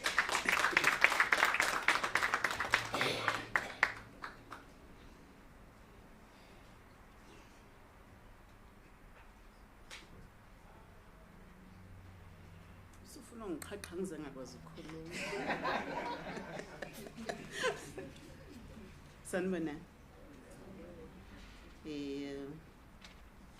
Ngicela ukubingelela uMam Ruth Bhengu. Ngicina kudala. In our activist days, I think, before sibabadalanga. And I just want to say to you, Mabhengu, you've got it. When you spoke, I felt like saying we are done. Because really you summed it all up. And I also want to greet, as I've had people being greeted, not very good on these protocol things, but I'll try. Chief, who's also Deputy Chair, Chief Matsela, Ntate Buthelezi, ke tlhompha ntate. Acting DG or DDG? DG. Ka tlhompha. So civil society leaders, I want to recognize you. I also want to recognize other government leaders that I can't name. Maybe the difficulty I have this morning is one that I was told late yesterday. Yesterday that I need to give this input. So I am unsure because I don't have an advocate, I don't have the slides. You know, we always hide behind the slides. They kind of make things easier for all of us. I don't have the slides, so I will speak from memory, but I'll also speak to the things I've heard today.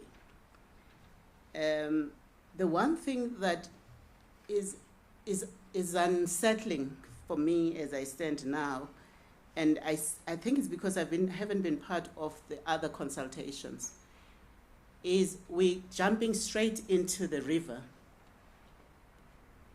but I still don't have the philosophical thing that would encompass, would tell me where we are jumping to. So before I get into legislation, because legislation is informed by the philosophy of what we're trying to do, we tell the lawyers what we want in the documents, and they go and struggle with it. Sometimes it's impossible what we ask them to do, but we ask them to do it, and they've got to do it. And so when you put the amendments ahead, when I would say, I accept that I probably missed the big conversation around philosophy. A great deal of this is about, you know, I hear people,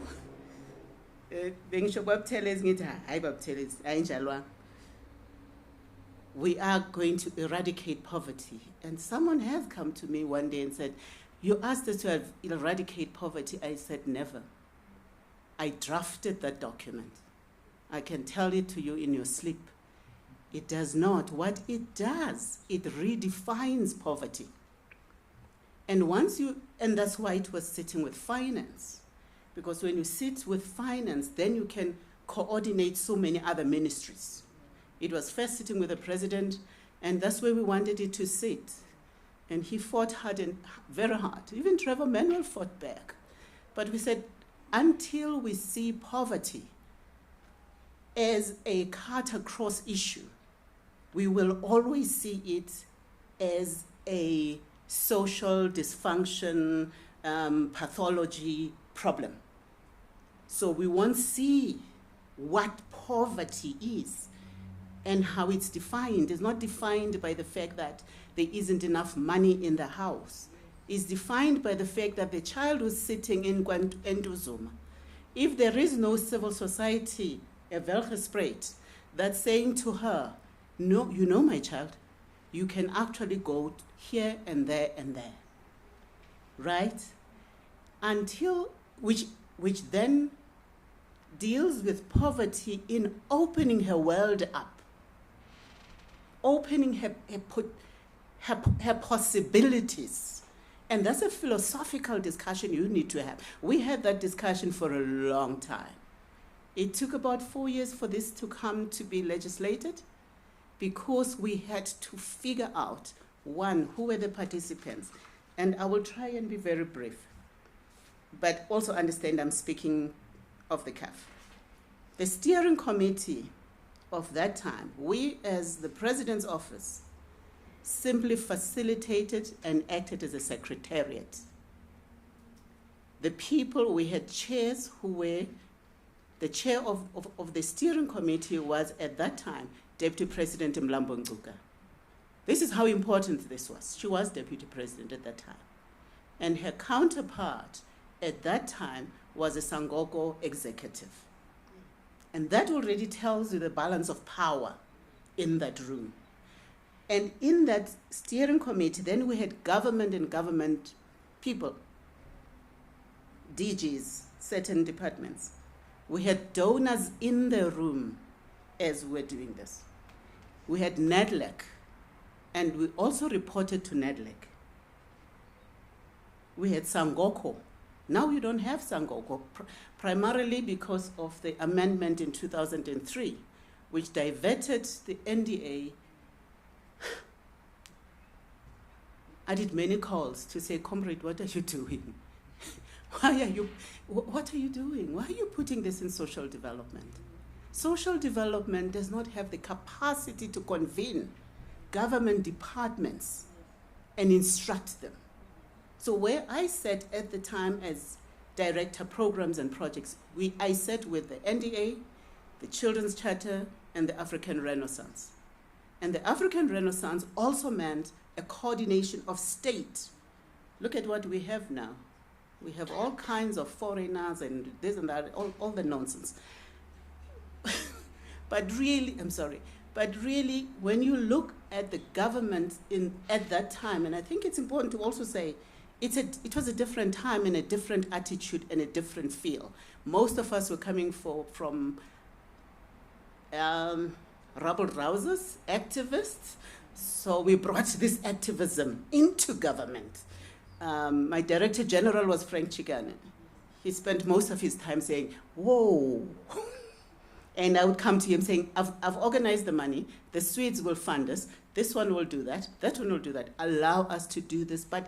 And why were we doing this? The other philosophical issue, that it should not be forgotten, and when you look at this from a legislative framework, you don't quite get why the NDA was being established. And this relates to, we wanted to make sure that this democracy worked for all, especially the most marginalized. We did not, and you should never bring the programming into legislation. So we didn't go to programming because now we've gone too far. Programming you will change. When you do a law, you want a law that can last 30 years, 40 years. That's how you do a law. Once you keep changing it, Treasury is right. There's something fundamentally wrong with the policy. That's why you would go to legislation.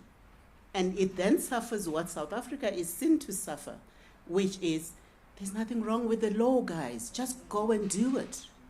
Ma'am Ruth, what you have said today, if I gave you the 1998 legislation, you would have been fine.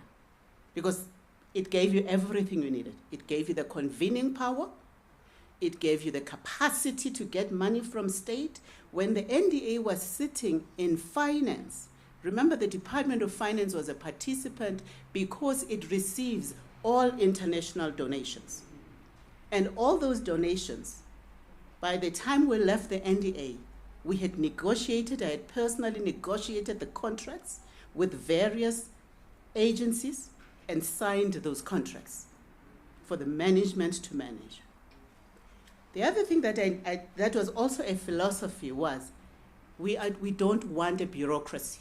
Don't want a staff of more than 15 people. We don't need to. That was a philosophical proposition. And why? Because if we are to strengthen civil society, we needed, and strengthen the networks, then we needed to go through intermediaries that were on the ground. SCAT, if you know them, you know there will be SCAT in Cape Town, and there would be a Sidibeng in Johannesburg. There were so many at that time. Remember, the baseline for NGOs at that time was 40,000 NGOs. And we were jealous to keep this because part of poverty is communities being organized and belonging somewhere. So when we were doing our scoping and our research, we went to Sweden. And if there's one thing about Sweden, is that every Swede belongs somewhere. Has got a labor movement it belongs to, has got a Stockfell they belong to, has got a church they belong to. But you see, that is when your eyes on poverty shifts from rands and cents, because it has to shift. And the people who had met and made up the steering committee and the consultations that went into NGO sector were very clear that poverty is not the absence of money, is not the absence of food, often is the absence of options and opportunities. So if the NDA today does not start by defining that and ties itself up with this, we must eradicate poverty. Nobody's ever going to eradicate poverty like that. And no one said that. It says there must be part of a system, because remember now it's sitting at finance. So what is eradication of poverty mean when you are sitting in finance? It's checking. Agriculture, what are you doing? Water affairs, what are you doing? Why are we? Because you're on the ground. Why are we getting such complaints about water? What's going on? You have the power of convening, and therefore you convene the water department to ensure that that particular community gets what it needs to get. So you can't quite say, you can from time to time say, for the next 3 years, our focus is water. That's strategy. That's not legislation. For the next so many years, our focus is economic development, because our research tells us that. Remember that your third pillar is research. So you have a robust, you're only 15 people. You're using the networks. You have the intelligence at the center, absolute intelligence at the center. And what is you're bringing and analyzing is telling you and guiding and directing you. That's how it was envisaged. We also wanted to look at good governance and accountability, which is why the NDA report, those sophisticated reports that you would then do through your research arm, would finally go to Parliament to challenge all government and all states, because then you have the ability to tell them what's happening in Duzuma. And you can say what's happening in Duzuma is the same thing that we see happening in Alexander. It's the same thing we see happening there. And it's exactly what Ruth said. And once you change that, once you become the implementer and compete alongside NGOs, you've lost your role. And I stand here now and say, I really don't get it, because I didn't get what's the meat of this? And the meat of this is not the legislation. And I promise you, Chair, if the legislation of 1998, old as it is, was left alone, with NGOs being the majority on the board, even if you change the numbers, that was dealing with power relations. Now, you dealt with power relations and you took away all the power, and the NDA is sitting here waiting for money from government. It's no longer in finance, which manages all external funding. It all came through finance, and therefore could be easily allocated to various causes. And NDA was in the room, not in the room at social development, in the room in finance. Is telling the Minister of Finance, poverty is not a pathology issue. Our people are not sick. The system is. And what we needed to fix was the system. And I know, Chair, I'm not going deep, because if I go deep, we could be here for a long, long, long time. But I do want to say, NDA was also to play in its role. Now it has the research capacity. It has feet on the ground. It can now play critical support to government. When it needs to be a friend, it can be a friend. When it needs to say Naindot, it is the voice of the poor. It's not the voice of government. It's the voice of the poor. And that voice, it can defend on any stage because it has the capacity. Now, things did go a little wrong when we then had, so many chairpersons, when we tried to convene the board to say, guys, you seem not to have understood the philosophy. You are too much on the ground. Why do we have chairpersons in Free State? And what are you doing? What are you doing? You've created exactly what we didn't want to create. People who will pretend they have an understanding of rural communities when they have no idea. There are already NGOs on the ground. Use that information. Why do you want to recreate this thing? Why don't you use the information that already exists?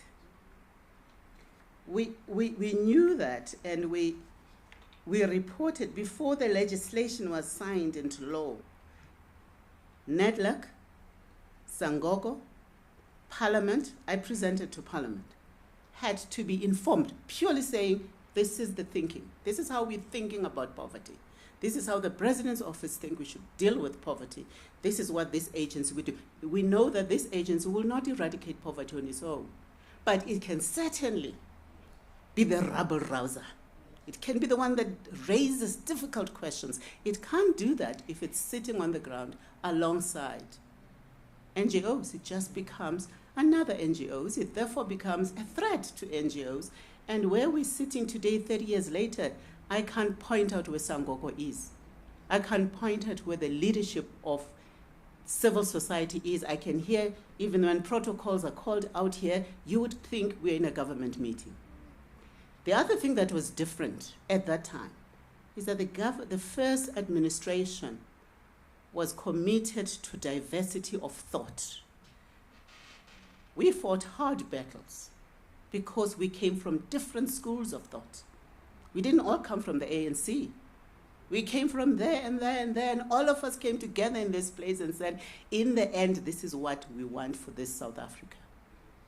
Minister J. Naidu was the first leader of this process, and when we were moved to the President's office, when RDP office was collapsed, Minister Phumzile Mlambo-Ngcuka was given responsibility together with Minister Trevor Manuel, who then led the process. He certainly was joyous the day there was an amendment to move this animal to social development. And we cried because it really removed power from civil society and turned all that rubric of work on the ground into nothing but poor people. It's a different conceptualization. So I don't know what the conceptualization is. I've looked a little bit on into some of the proposals, I just think it looks like it's just going to be a government department. That's what it looks like. At least in the laws here, it looks like a government department with guaranteed jobs and PFMA and so on, and it also legislates things that don't need to be legislated because they're already in the legislation. Fundraising. You should be fundraising. From the beginning, it said, get the money in, put into instruments of investments, manage sophisticated investments, and create. By now, NDA really should be saying our endowment sits at this point. We don't need to go out and compete for funding. Chair, I want to stop there and open myself to questions if that's possible. I will also apologize that I will be leaving at 1, and I had indicated that I can be here until 1 because I've got my next meeting comes up. Thank you very much.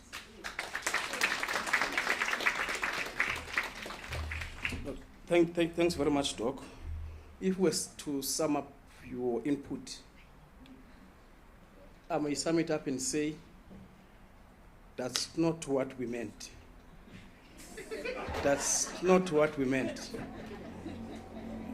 It's misconceptualization. So what we have been doing, it's not what we have envisaged.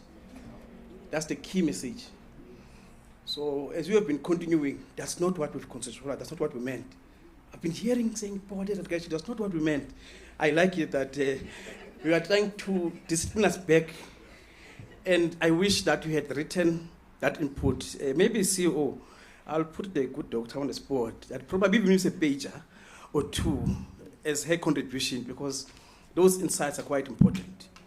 Because it's very important. I think Ausumpo raised this point in that Merule when we were on a briefing session.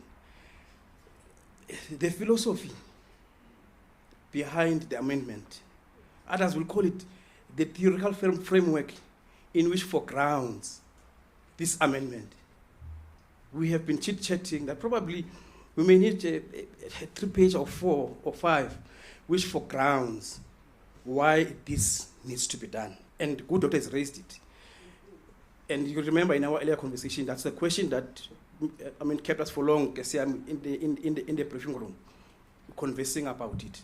And now at least it's not coming from us, it is coming from the one of the pioneers of the NDA. So it's something that I think we really need to look upon, but also most importantly, the not location per se institutional, but also when conversations about poverty goes back to the point of champion and that it is not being earned. Where is the NYDA in the room? The doctor says NDA is always there, even with Treasury, right? Treasury now discusses about NYDA in its absence, so a point where it wants to close it. But at the time, the NDA used to be present.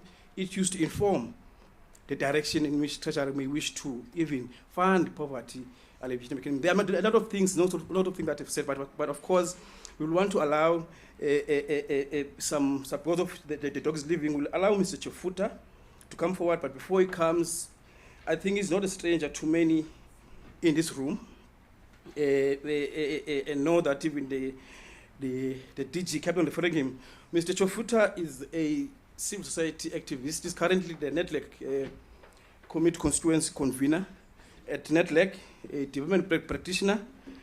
And his areas of academic training range from politics, public administration, governance, economic governance, macroeconomic modeling, skills development, employment, and economic policies. Among some of his many qualifications, he holds a Master of Management degree on governance, specializing in monitoring and evaluation with research focused on youth employment from Wits University.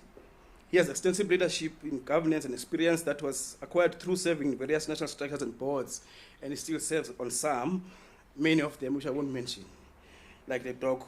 He's also registered with IOTSA, which is an institute for board of directors. He was also a Nelson Mandela Bill Clinton Democracy Fellow. TT, over to you. The podium is yours. And immediately after Mr. Chofuta will then allow for interaction, and then we'll give, before we can, so that because the doctor is leaving, if there are a few questions, then we will then give the colleague, Dr. Ntuli, afterwards. Thanks. Over to you, Tete. Program Director, please allow me to rise on the already acknowledged protocols in the interest of time. And just note that in the entire intro of the board chair, I missed that she was also a president of SANCO. Or maybe it was mentioned, but I did not hear.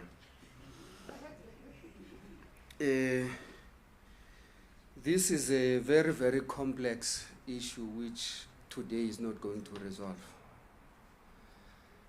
And the premise from which we want to move from is the fact that the form of what the NDA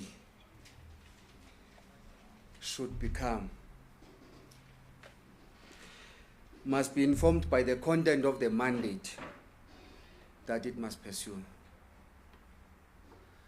So a legislative engagement about the form of organization the NDA should become without embedding it on the content of the mandate that it must pursue completely misses the point. In management sciences, that is what they would refer to as an institution that is fit for purpose only when the structure follows the strategy. And so I think that a little bit of effort will have to go into that.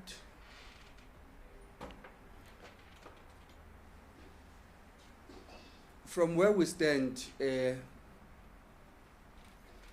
NDA can be an entity of any department, and for now it is social development.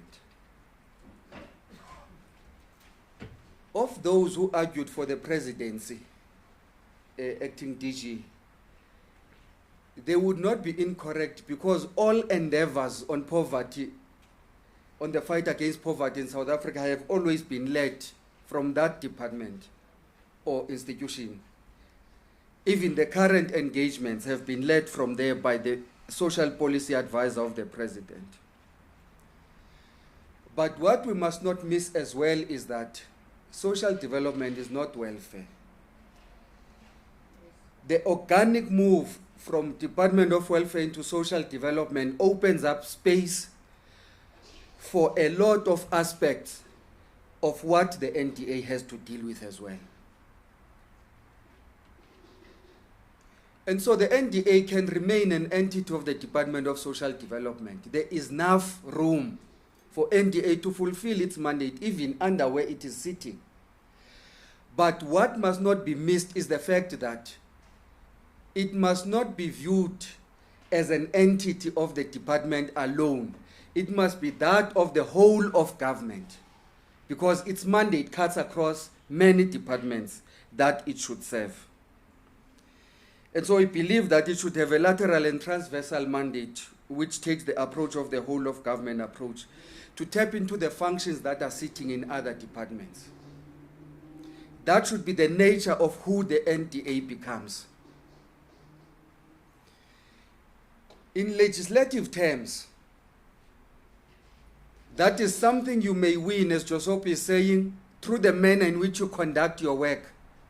But there are legal enablers that can be introduced for departments to subject themselves or to be subjected if they run away into the might of the NDA and the mandate that it holds.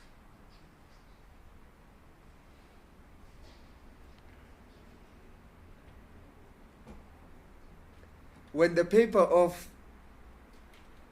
Sisbo used to be a host to many of us who were Nelson Mandela, Bill Clinton fellows in the Children's Fund.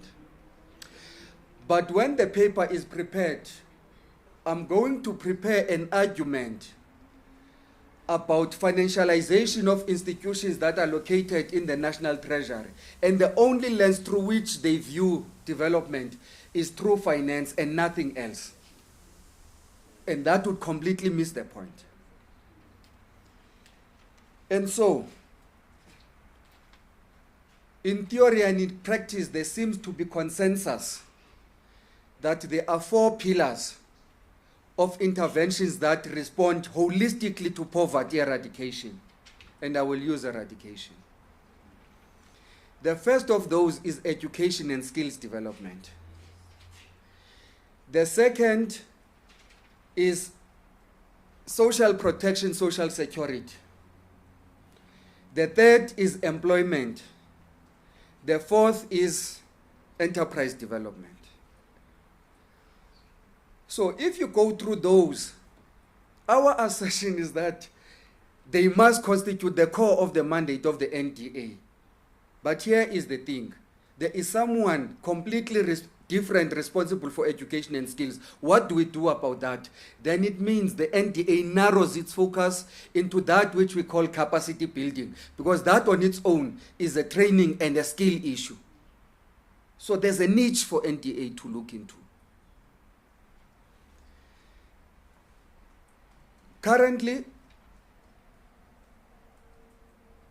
DSD itself does work on capacity building.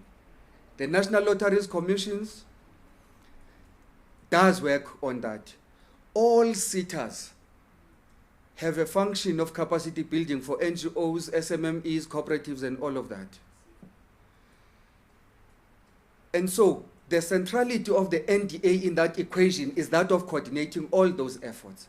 Because none of all the other institutions that I've ever counted is embedded on civil society as the NDA is, including legislatively. If you look into social security as a pillar, DSD and the Department of Employment and Labor are already doing that. Unfortunately, if we are serious, there are some functions that are of social protection nature, which are done as outreach by the Department of Social Development itself. They must move to NDA. There are some of those that are done even by SASA. Unfortunately, they are moved if we are serious.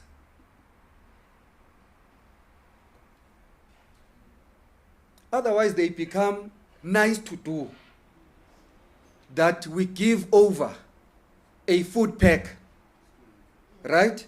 And many other things that are given. But yes, they are necessary, but they are never going to make impact on their own. When done, they must be backed up by other sustainable interventions, which we argue it is the NDA that must do. If you look into the pillar of employment in response to eradicating poverty, a lot is done by public employment programs, a lot is done by the private sector, a lot is done by the Department of Employment and Labor. But here is the realization that only needs you to be grounded in communities for you to appreciate. There are people, however much we may try, who will never ever be employed in their lives. All they are looking for is to wake up and go and work in a community project in agriculture for them to generate income. That is all that they will ever do. That is the niche that must be carved for the Josopu, this thing comes from you. NDA. That is the niche that the NDA must carve. The same with enterprise development. There are institutions, big institutions that are mandated to do that. Where does the CSI money leave private sector for now? Of the NEF, of the ITC, of the PIC, of all development finance institutions, where does it go? And it is counted into billions when you add the private sector. It can't be a feel-good investment for a CEO of an institution to say I'm giving giveaways on the backdrop of CSI when there's such development need. And so the niche for NDA in enterprise development can be social entrepreneurship, and we want to argue that that can be anchored on promoting cooperatives more than any other form of enterprising.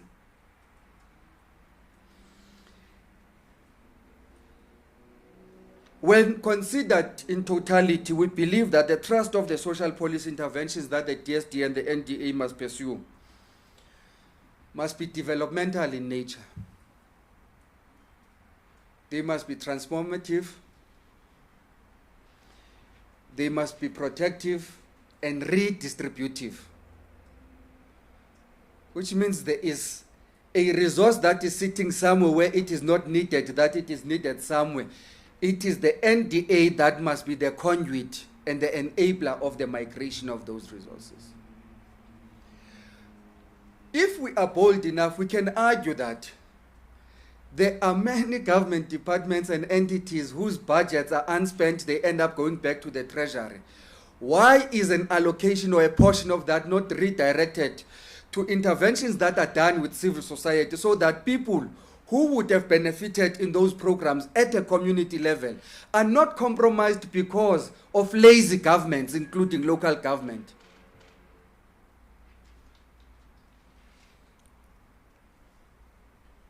We believe that capacity building should be one of those that NDA plays a central role on, and this must be done with the strong benefit of the research and the evidence-based approaches that the NDA had already started implementing. The NDA must add an element of learning fora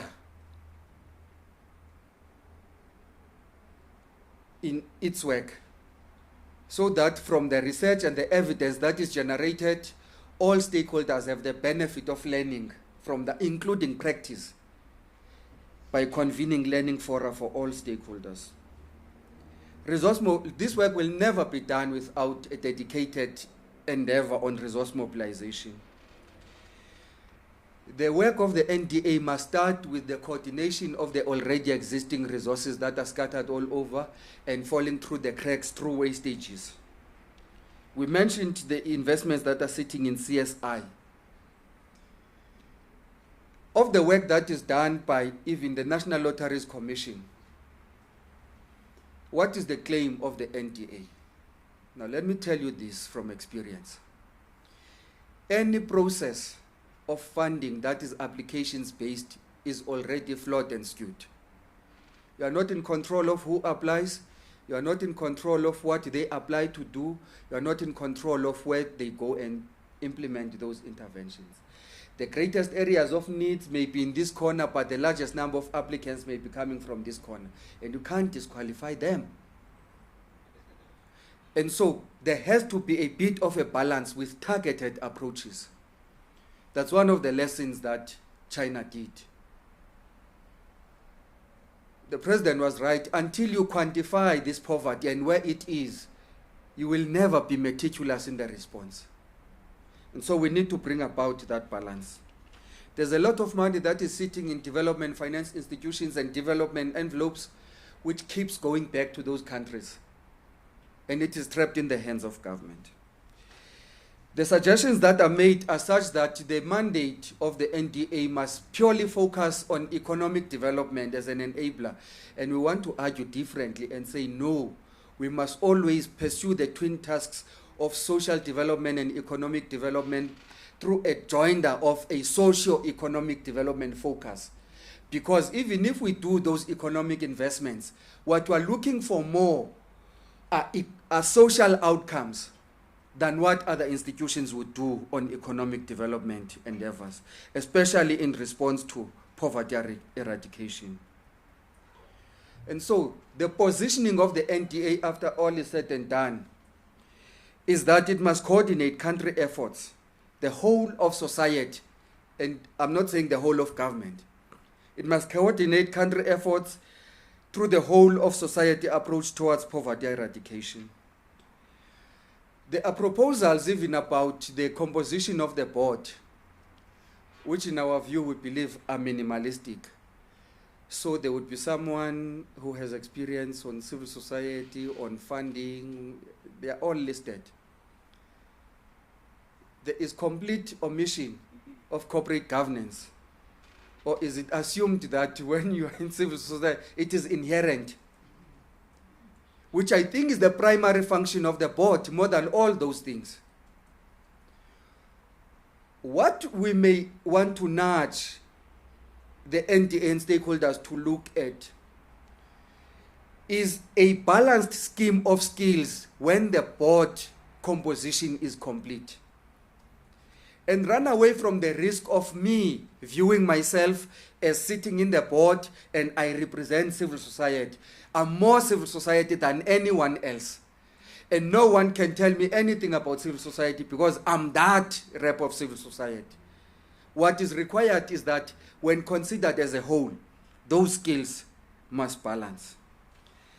The NDA must also build confidence. I can't finish without taking a swipe. It must build that confidence by at least stabilizing operations. We have been acting at the COO level for way too long. It is one of the areas that is going to build the confidence of the stakeholders. And we sit down by saying, Chair, we truly look forward into this because it has to serve at NEDLAC. And we're going to open avenues and channels of engagement for enriching and deepening the discussions that have started here. Thank you very much, Sabulan. Yeah, no, thanks very much, Titi. I think we've started, Doc, to theorize now, to answer a question of philosophy, around that. Mr. Chifuta made a point that, to an extent that, particularly on education and skills development, I can tell you, acting CEO, because I happen to also be in the National Skills Authority. If now we can go to the website of most of the sitters, but one of them, check their performance on cooperatives, SMMEs and NPOs. There's underperformance. They don't know what to do with the resources allocated to them. To a certain extent, money returns. Yet the NDA this side, it knows where to find these NPOs. I know you would have informally engaged that already you are ahead. There's one sitter or two that you have engaged. I think all of them at some point. And the good thing, CEO, is that sitters, they do have what is called the CEO's Forum. And the Chairperson's Forum, also where Mr. Shoputa also sits, because he also sits as one of the chairpersons in the sitters. So that probably NDA may wish to talk to the chairperson of the CEO's Forum in that platform to go and argue its case, particularly in the element of NPOs, cooperatives, and SMMEs, as an example. But also that the coordination, there's a link between what the doc has said and what Mr. Shoputa said, that not only government, but NDA must coordinate the whole of society. And we must not only be inward-looking, Ms. Mkatama. There's also the issue of social entrepreneurship. I'm not going to, because Ms. Mkatama later on, she's going to come and recap on the key insights. But now, before the good doc, because I don't want us to miss an opportunity to tap on her wisdom while she's with us, and also while she's still going to give us that note. As I'm committing, colleagues are going to, I know that we do have colleagues online, so we will just now spend about 5 minutes. I know that we do have Dr. Ntuli who's with us, who will then come immediately after questions, but now I want to give that privilege to the good doctor, the pioneer, that if colleagues, they do have some, both online and here, some questions, so we'll take questions, and we are going to want just pointed questions specific, as much as we can, and I have the right to tell you to stop, please, if you are not brief, because colleagues have been here, and I know after lunch, believe you me, we're going to run with discussions. You'll speak until you get tired, But for now, we plead for pointed questions, and I reserve the right to cut you when if you decide to belong. President Pale, you are noted. Do we have someone online? Okay, President Pale. Okay, and listen. How about you? How about you, President?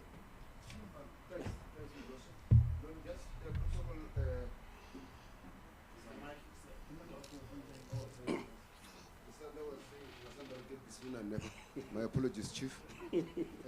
Now, protocol observed. On, thanks.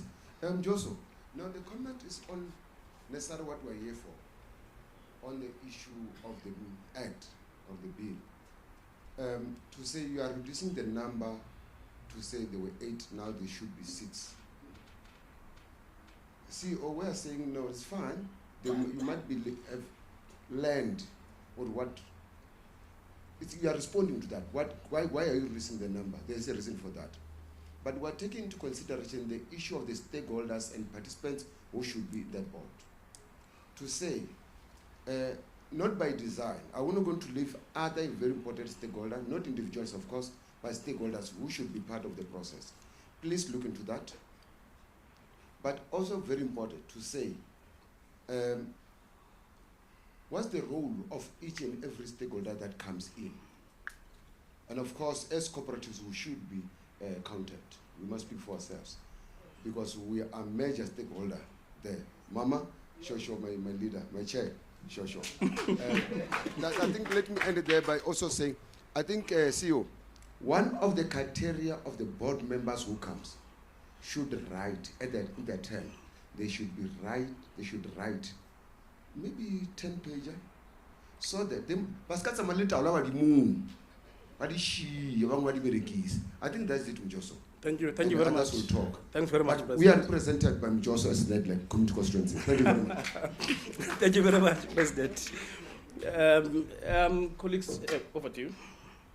Thank you, Program Director, and all protocol observed. My name is Lungisan Dladla. I'm from Finmark Trust.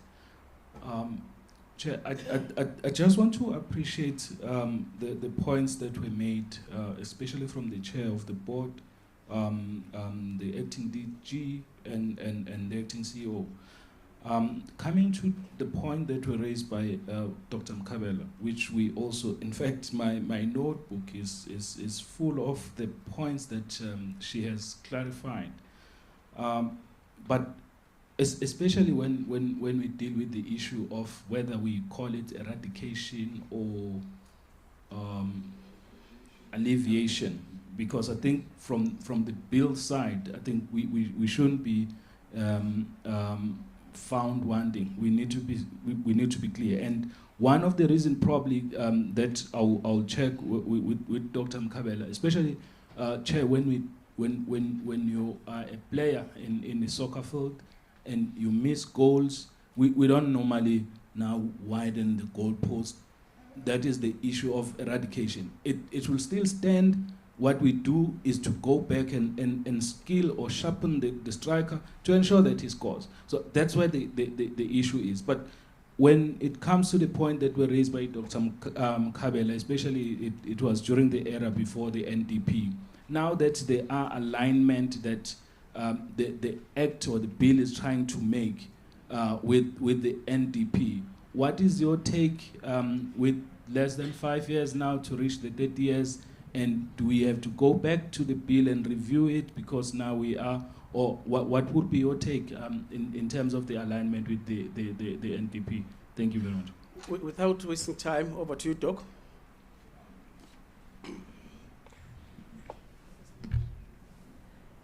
I don't quite understand with the NDP, National Development Plan, and the NDA. Those should have been friends a long time ago. Because really, the NDA, I think, my view, may have lost a lot of opportunity to be a part, to be leading that role. When we think NDP right now, we don't think NDA.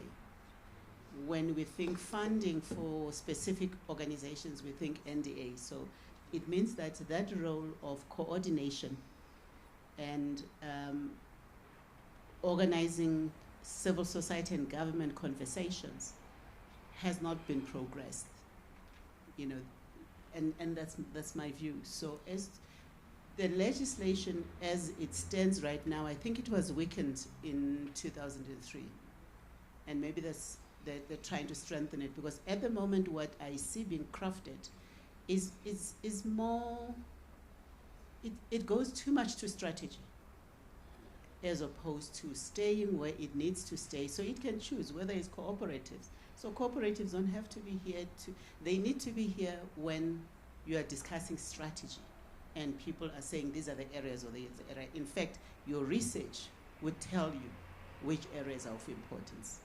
But once you take legislation right down to specifics, you will certainly be amending legislation every 5 years. And I don't think you'll be allowed to do that. All right. No, okay. No, thanks very much, Doc. At least we've been able to just 1957. Okay, colleagues, as we have promised that we were not in a church here, where you just listen to pastors preach to you and then you leave. I've been an advocate that the day I go to a church, I want a pastor after preaching, I can interrogate him or her about the substance of his sermon. It can't be that you come and condemn us and then you give us names such as this and that, you condemn, and you don't allow us to ask back. And say, but by the way, Pastor, I saw you somewhere last night. Before you talk too much. No, that was on a lighter note. Okay, colleagues, now we will call... hands. All right, let's... Okay. Or comments, okay. Yeah. Yes, we have Ann Brown, who's just said everything in this sector should build on to and along with the NDP. Social entrepreneurship training is vital for both co-ops and NPOs. Okay, all right. So it seems there's an agreement with the point TT raised about social entrepreneurship. We will now, colleagues, call Dr. Ntuli, who is currently working as a senior project coordinator at the DGRV that the chair spoke about. He's also the chair of the board of the Baker Incubator South Africa. He has also studied in the University of Natal, Collins University, and has many other colleagues. Without colleagues wasting much more time, because we don't want to stand between you and lunch, we will call Dr. Ntuli to the podium. Thanks.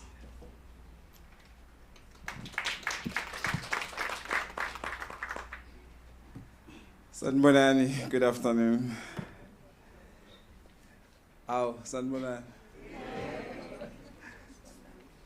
No, colleagues, just Dr. Mkabela is requesting to excuse us as he has done before. We are excused, Doc. Thanks. Sorry.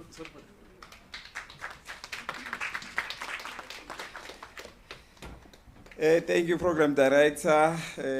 Thank you, NDA, for inviting me as well to be part of this important discussion. I also have to acknowledge Josie Matela,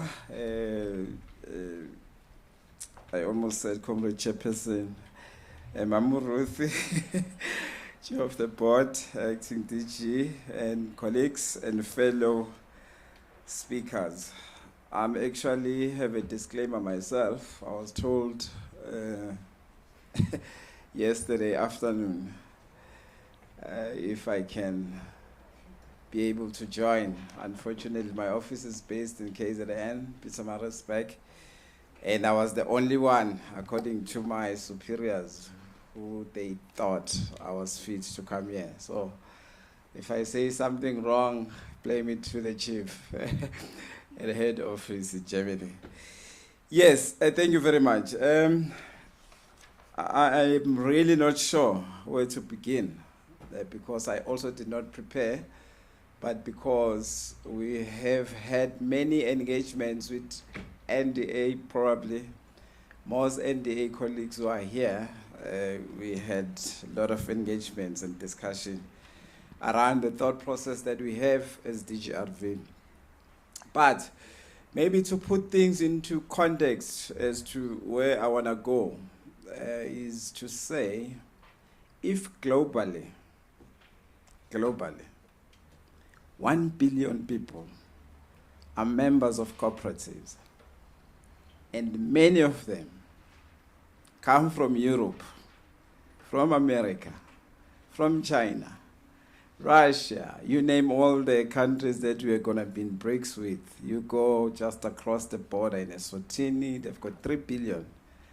Their money, not from government, not from grants, their money saving together. Then we look at the mandate of NDA, and then we say the government is also running short of Christmas presents. What do we do? Soon, all the foreign donors will also run short of Christmas presents. What do we do with the sea of poverty that continues to grow every day as we are sitting here? Poverty is growing, it's not stopping.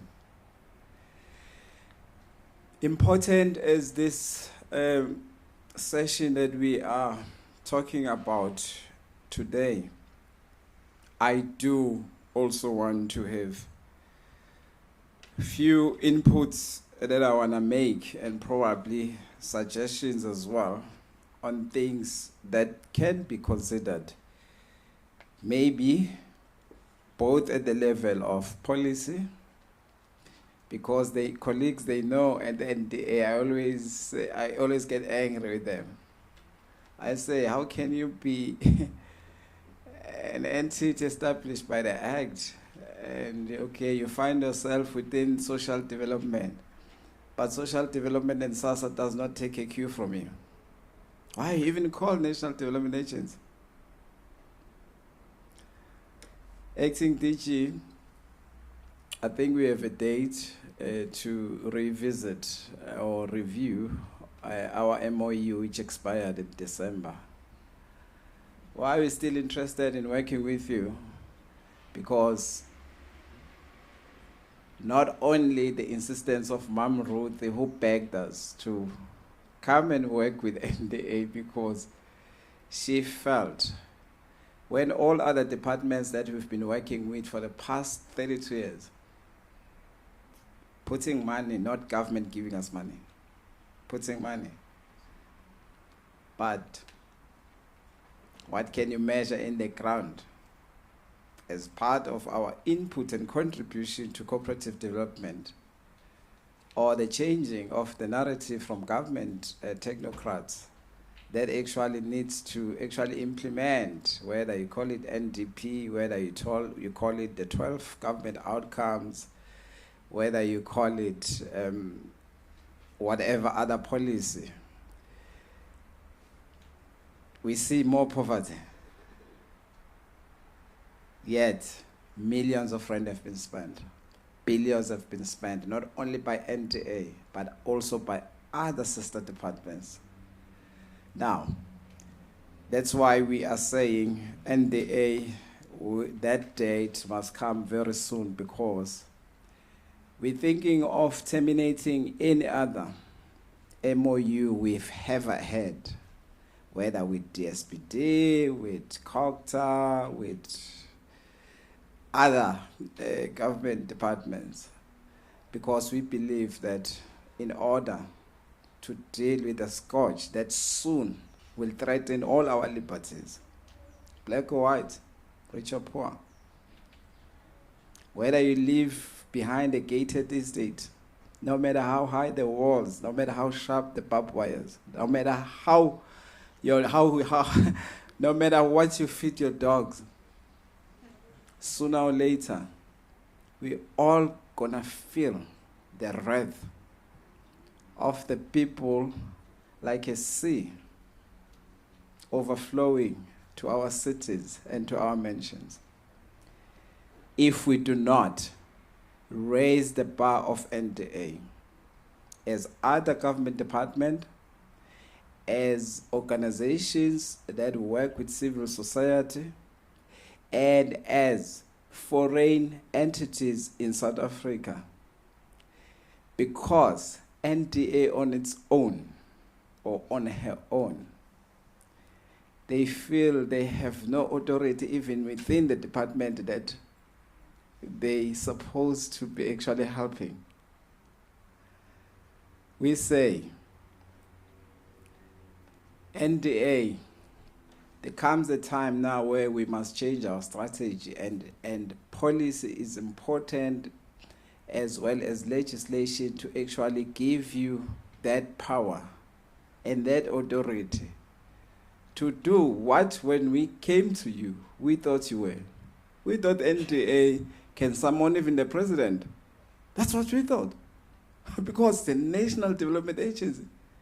We never thought it's an agency that is like barely surviving, barely fighting for its survival. Yet it's called a national development agency, yet the sea of poverty, the waves are rising of poverty. And they're soon gonna engulf all of us. That's why, therefore, when I was told yesterday, I said I cannot miss this important occasion, because I do wish for NDA as well as colleagues that are here to think about this. One, I think in the new act, we should be able to come to a level where we are able to define the target market of NDA. And from where we sit as DGRV, we say any soul that receives government grant should be defined in terms of the act as a target of NDA.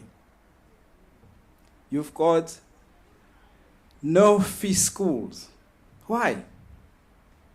Why do you have no fee schools? Yeah, because those kids come from poor families. Why are they not a target market of NDA? So that in the future, those kids, they graduate and their kids do not go to no fee schools.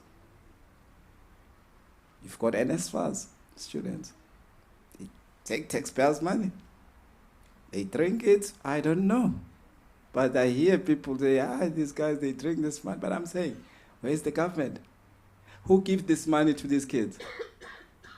If we give the money to the kids, beggars cannot be, they cannot be choosers. And I ask, where is NDA?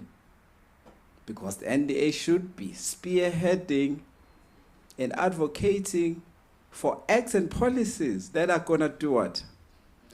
If we have to condition those people who find themselves trapped in the cycle of poverty, yet they're dependent on government to give them money to get out of it, I thought NDA should be able to actually formulate a policy that's going to guide SASSA, DSPD, and other departments, including local economic development departments, as well as municipalities. Because if we give out billions in a year, but there is no way in which, as a development agency, we are saying how much value do those billions create or generate in the very same communities where these billions are being injected to. Why are we giving people money grants? Yeah, so that they don't go to bed hungry. Okay. Also, so they're gonna buy. Buy from who? From your friends. Why? If then they have to buy with the money, why can we not say, but you know what? Actually, because whatever they buy, someone has produced it. Someone has worked. There was a job that was created. The difference is it was not at the community where they're buying, where they're eating, is it? So why can we not therefore come up with a framework to say, from the money that we give out, if you are saying there are food hampers or vouchers or whatever that they call, whether you go to box or whatever, they say, yeah, there is, I'm not sure, there's maize, there's bread, there's this. Why can you not say, as NDA, we give out so much money? Maybe 30%, because we like that being a majority in South Africa as black. Everything little must come to us. Okay, let's continue on that. Say, yeah, because we're black, we're ugly, we deserve 30% of everything. Okay, let's say we give out billions. Give out billions. Then let's create a policy which was going to say what? anything which is less complicated, like bread, eggs, chicken, meat, vegetables, etc., etc., it must be done by who? By the very same community where we give this money for to buy. Because we know why we're giving them money. We're giving them money so that they can do what? Buy bread. You don't need an engineer to make bread. But people eat bread even during Christmas. Whether uJesu uyanyuka noma uyehla, people are eating bread. They're eating it like you are sitting here. They're eating it. They don't need a PhD to make bread. That they eat every day. And if people can eat bread every day, it means what? In terms of your poverty. Already tick. Why? Zero hunger. You know what is interesting about bread? You bake it now. You eat it now. Immediately, they can be in those communities where we pump money and they eat bread every day and we know it. That's why you give them money. We even complain to say it's little. But imagine if they were making their own bread every day. How many shifts a community of 2,000 people would have to actually make 2,000 loaves of bread every day? Imagine. But who must create those conditions? It's not that poor community. It's someone who's giving money to that poor community. But they're giving them money to spend it elsewhere. Not on the things that we give money them to spend on. I know I'm going to be in a lot of trouble with your friends where you give this money to. So, ours is to say, kids, even at NSFAS, 900,000 people were getting NSFAS. Imagine if they were forced to save 50 rand instead of drinking it. If they don't do it, we deduct and we save for them. If they are beggars, they can't be choosers. But we can create conditions in terms of legislation that's going to do what? Make them so that when they study whatever career they study, they've got the money to start their own businesses. Rather than you see doctors, what an embarrassment. Marching with placards, people with PhDs, asking for what? Government job. Imagine. So, because I'm going to be still here, and because if I can continue in this, I would not finish. And I don't want people to hate me during lunch because some may choke. So that they don't choke, let's come back. I will also make inputs as part of the discussion. Thank you very much for listening. Thanks very much, Doc. It's very important to read the room. Leaders who fail to read the room, most of them, they fail. And some of them, they get toppled. So if you don't read the room and start to make people agitated, you'll be quite unpopular. But I like your approach of being critical and frank and not tell us things that we want to hear. It is things that we don't want to hear that empower us and make us to grow. Things that we might not have thought of. And at Brookway, now a partner came so hard. So when we review our partnership, to an extent that we are not in a partnership to receive, we give. And then they say, but we want return on investment. We want value for money. We want to see. And there are many other partners. Imagine if there are potential partners in the room. And one of our partners says that. And that must be an awakening call on our side. So it means we need to, to really pull up our socks. There is consistency in messaging here across all the speakers. For example, that Dr. Nduli raises a point of the NDA raising the bar. It links to what the DG says about being champions. And what I've said, that you earn being a leader in your role and being a champion. It's not given to you. because you are NDA and you are told you are for poverty eradication, therefore it's automatic. It's not given. He's speaking about that the NDA must raise the bar. So it won't be given to you, CEO, that the NDA becomes the authority of poverty eradication in South Africa.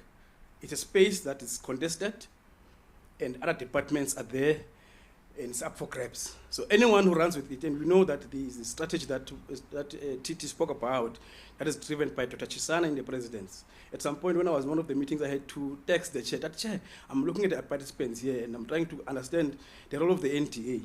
Because Dr. Chisana clearly was moving forward. And it can't be that we must beg for space when poverty eradication it is being discussed. NDA must be number one on the list. When we start to discuss, whoever wants to discuss poverty in South Africa, the first stakeholder that they want to talk to, it must be the NDA. But that right won't be given. It's not a bad right, so it's not going to be given to you to an extent that you're even forgotten. I'm not going to waste my time. You know, we were once, with the NSA before the portfolio committee of higher education. We're told that we were Stokoloko.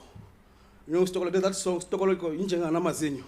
I think it's what Dr. Nduli is saying, that we need, the NDA, it must have two to bite. Stokoloko. You remember that quite a song.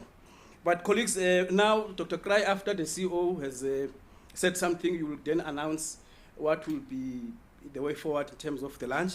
I will not come back. After the CEO, Dr. Cry, you will come and make the announcements. Over to you, CEO. Thank you. My apologies for hijacking appearing to hijack it. But sometimes when you've got powers, you must know how to use them. So it's important to we test. Am I still in charge or I've relegated everything? But thanks, colleagues. I wanted to just to steal a moment to introduce the host. I know sometimes you can get and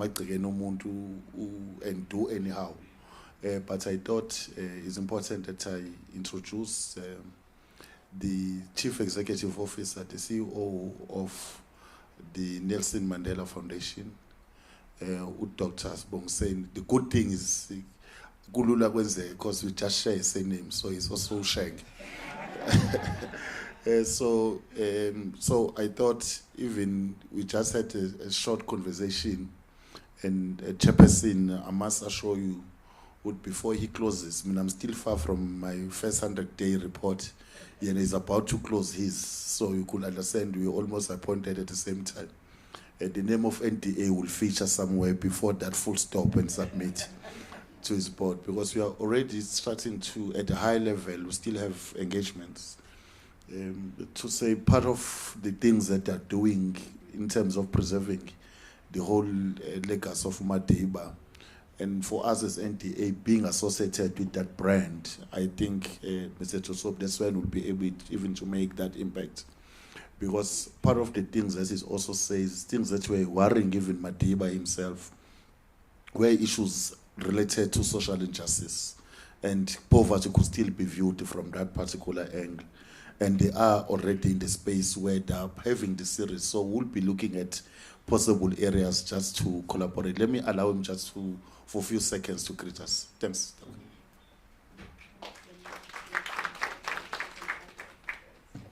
Thank you, CEO, and thank you, colleagues, for allowing this hijacking of your meeting. I'm sure you've been welcome to the Nelson Mandela Foundation, but it doesn't hurt to say welcome again. As the CEO said, it's one of the tasks that Nelson Mandela gave the foundation when he established it. It was to, he was very passionate about injustices that derive from our past in South Africa. So he worked quite tirelessly after he was president. His foundation was established in 1999 to support the work that Madiba wanted to do on precisely this question of poverty eradication. And so he did a lot of work that he could raise money for, such as building schools, such as making water available. But when Mandela was stepping away from public life, he sharpened the mandate of this organization. And one of the three areas in which he gave us the task to continue to work is the question of social justice.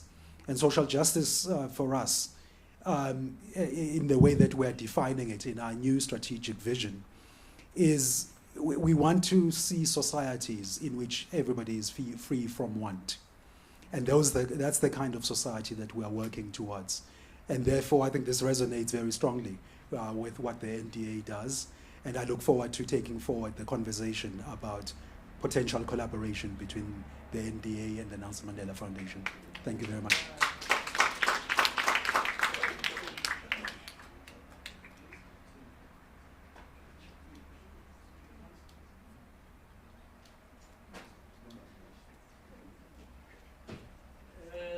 Colleagues, we just, I don't know now where is Dr. Cry, who was, okay, the CEO is saying that the lunch is served downstairs, so we make our way. I'm sure we're going to meet Omkundi.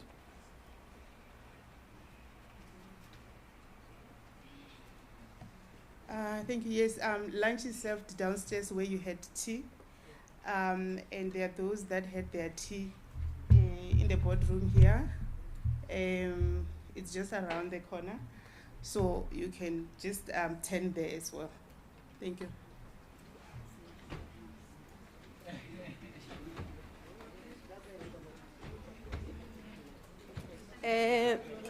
Colleagues, can we be back here at 2 o'clock?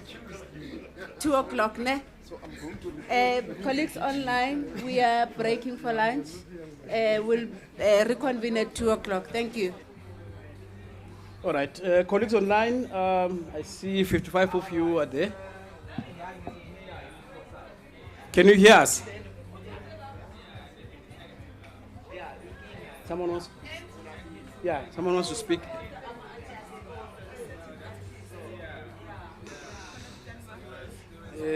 Thank you very much, colleagues.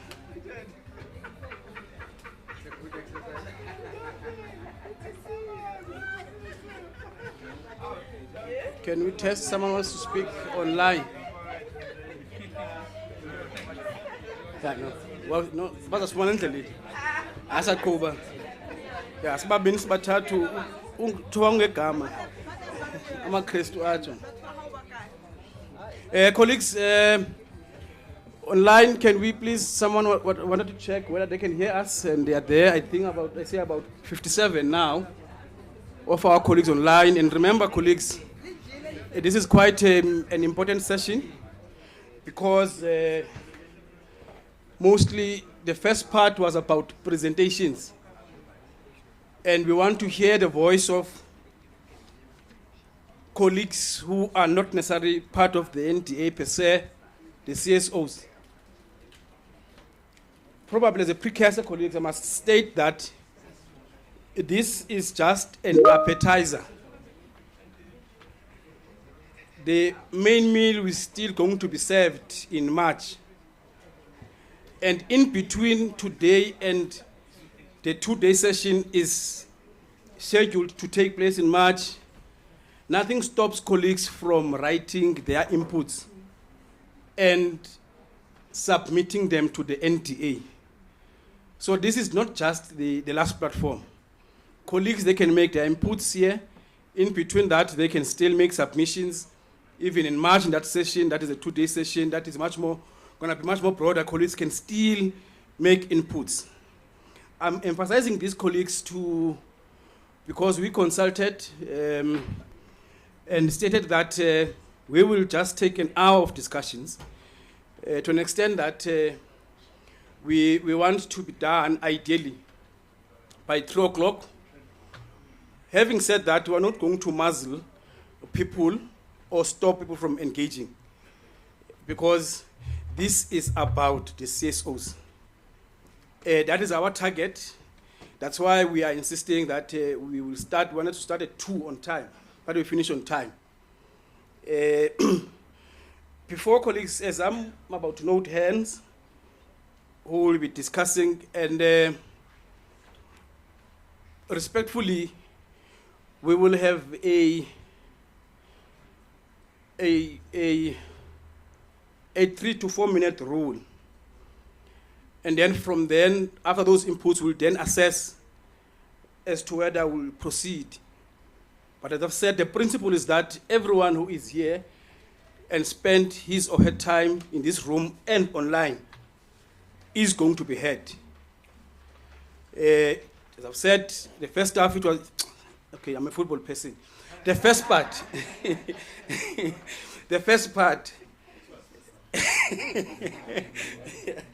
football is on my mind. So the first part, colleagues, was more about presentations. But there's this point that I think the Dr. Ntuli made, and I don't want to lose it, wherein he said there must be a targeted approach. He made an example about certain groupings that you find that those who have having 2 children and so on. And then he asked a question, why are those not target people that must be rescued? Instead of saying that we're going to give them grants, 2 kids, 3 kids, and then rely on that. Chair, I must say that over the past weekend, somewhere in the other meeting, the President of the Republic made an example when we were discussing local government. The President made an example about City of eThekwini as a shining example of a DDM model. I'm mentioning you, Chair, because I know you have been passionate from day one about DDM. And the President made an impassionate call to all municipalities. He said the economy and growth can be achieved through local government. It's not something that nation is going to do. He then made an example of how they've been able to unlock investment in eThekwini, wherein businesses have been calling him and so on, how we had gathered stakeholders, trade unions, business, government, and community. To an extent now, he has made a call to other municipalities to say, look, if you want a DDM that is working and you want to adopt an approach, don't look any further, go to eThekwini as a study and check what is it that they are doing. Adding to that, to the targeted approach, one of the Chinese approaches that once they adopt eThekwini as an example, they know who stays where, their profile. So they know their interventions that will be tailored to who. So it's not something that, there's poverty in Kwamashu, acting CEO, therefore we're going to intervene. We don't know this intervention is for who. We're just intervening and we don't know what are the needs. But in any ways, this is not my party. Colleagues, we will note hands. We will take the first 5 online and here.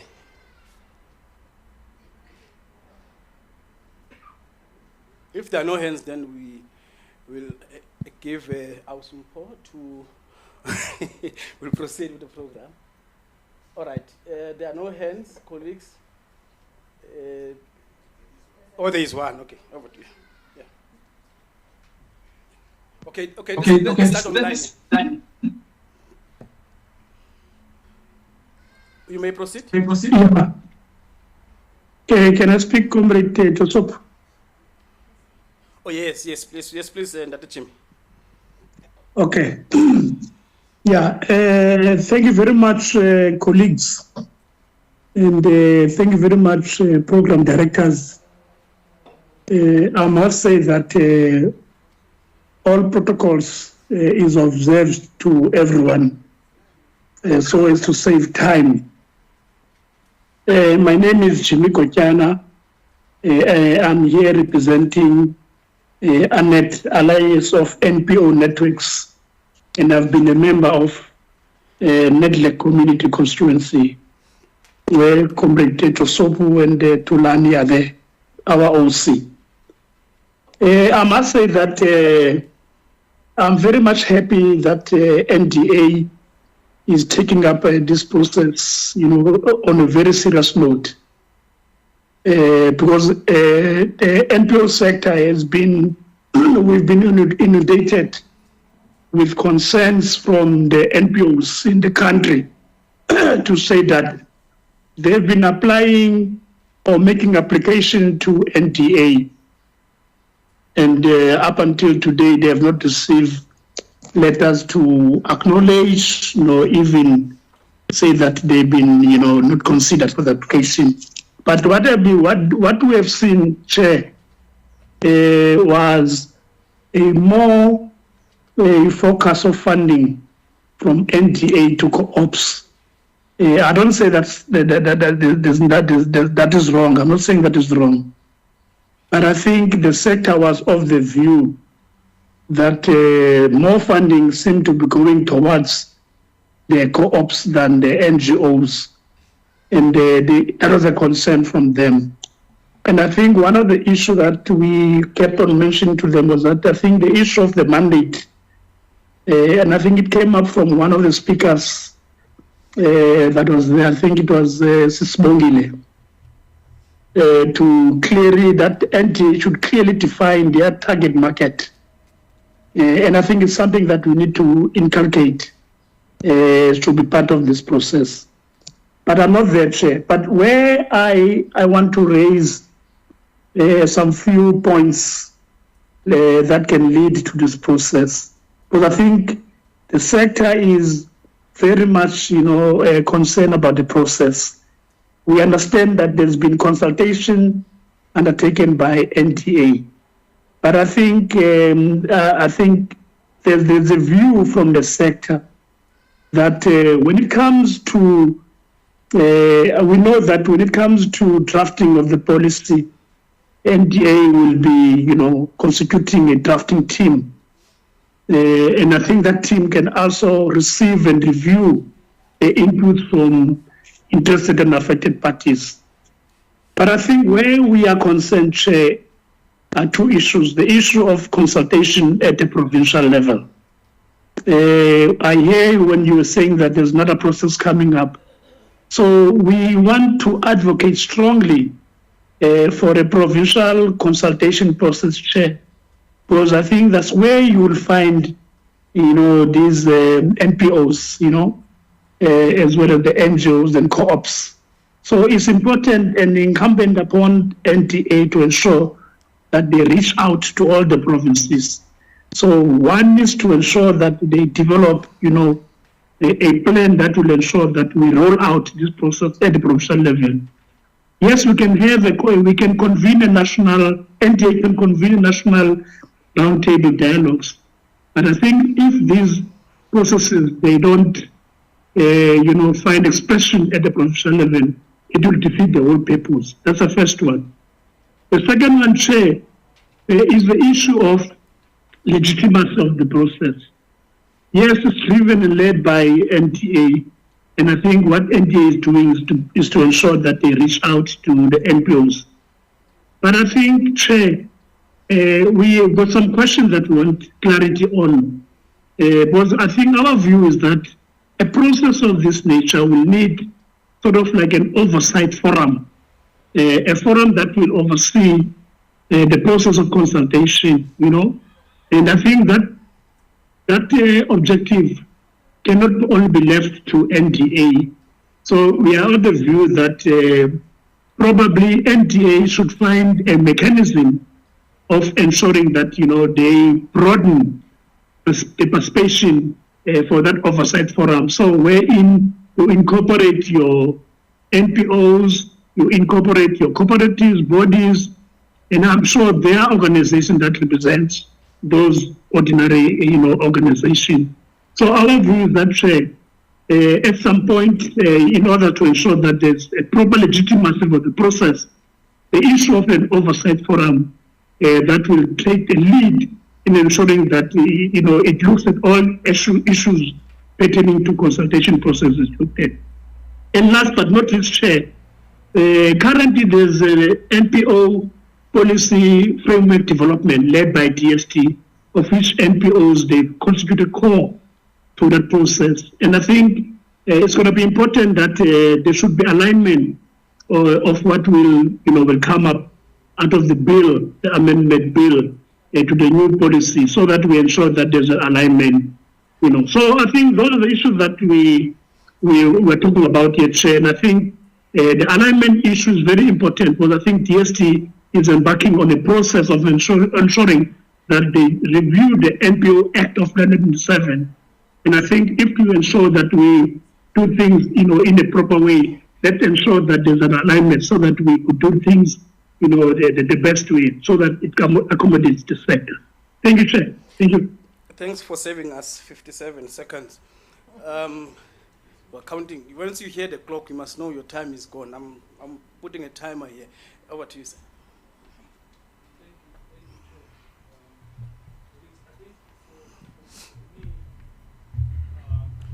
The mic, colleagues, just for the record.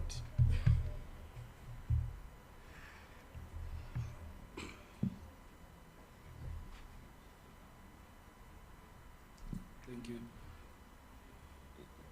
I think the point that we raised earlier about reclaiming and repositioning NDA are very important. And when you look at that, whether we want to be philosophical about the problems that we're having, we can't go that route. But maybe before we go that route, we need to be able to understand why are we here, or what is the problem that put us in this position? Is it the policy problem, or is a strategy that we need to implement? Maybe we may not need to deal with the issue of the act or what.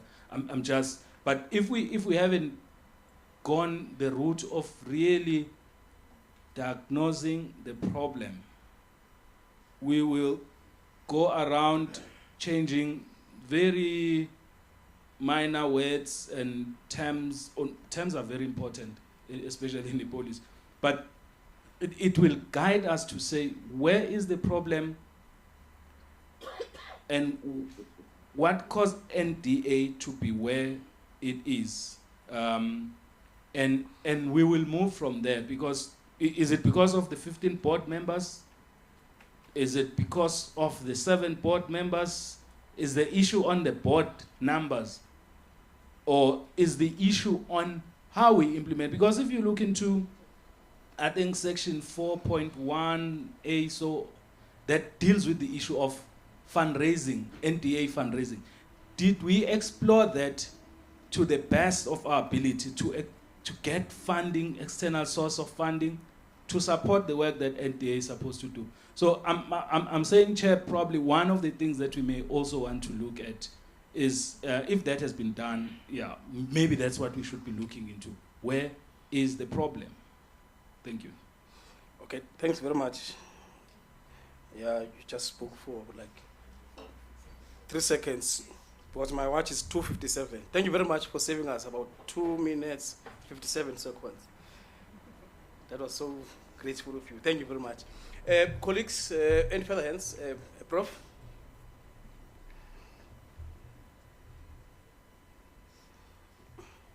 Prof, I'm not going to set the timer for you. Thanks. Okay, thanks very much, and all protocol observed.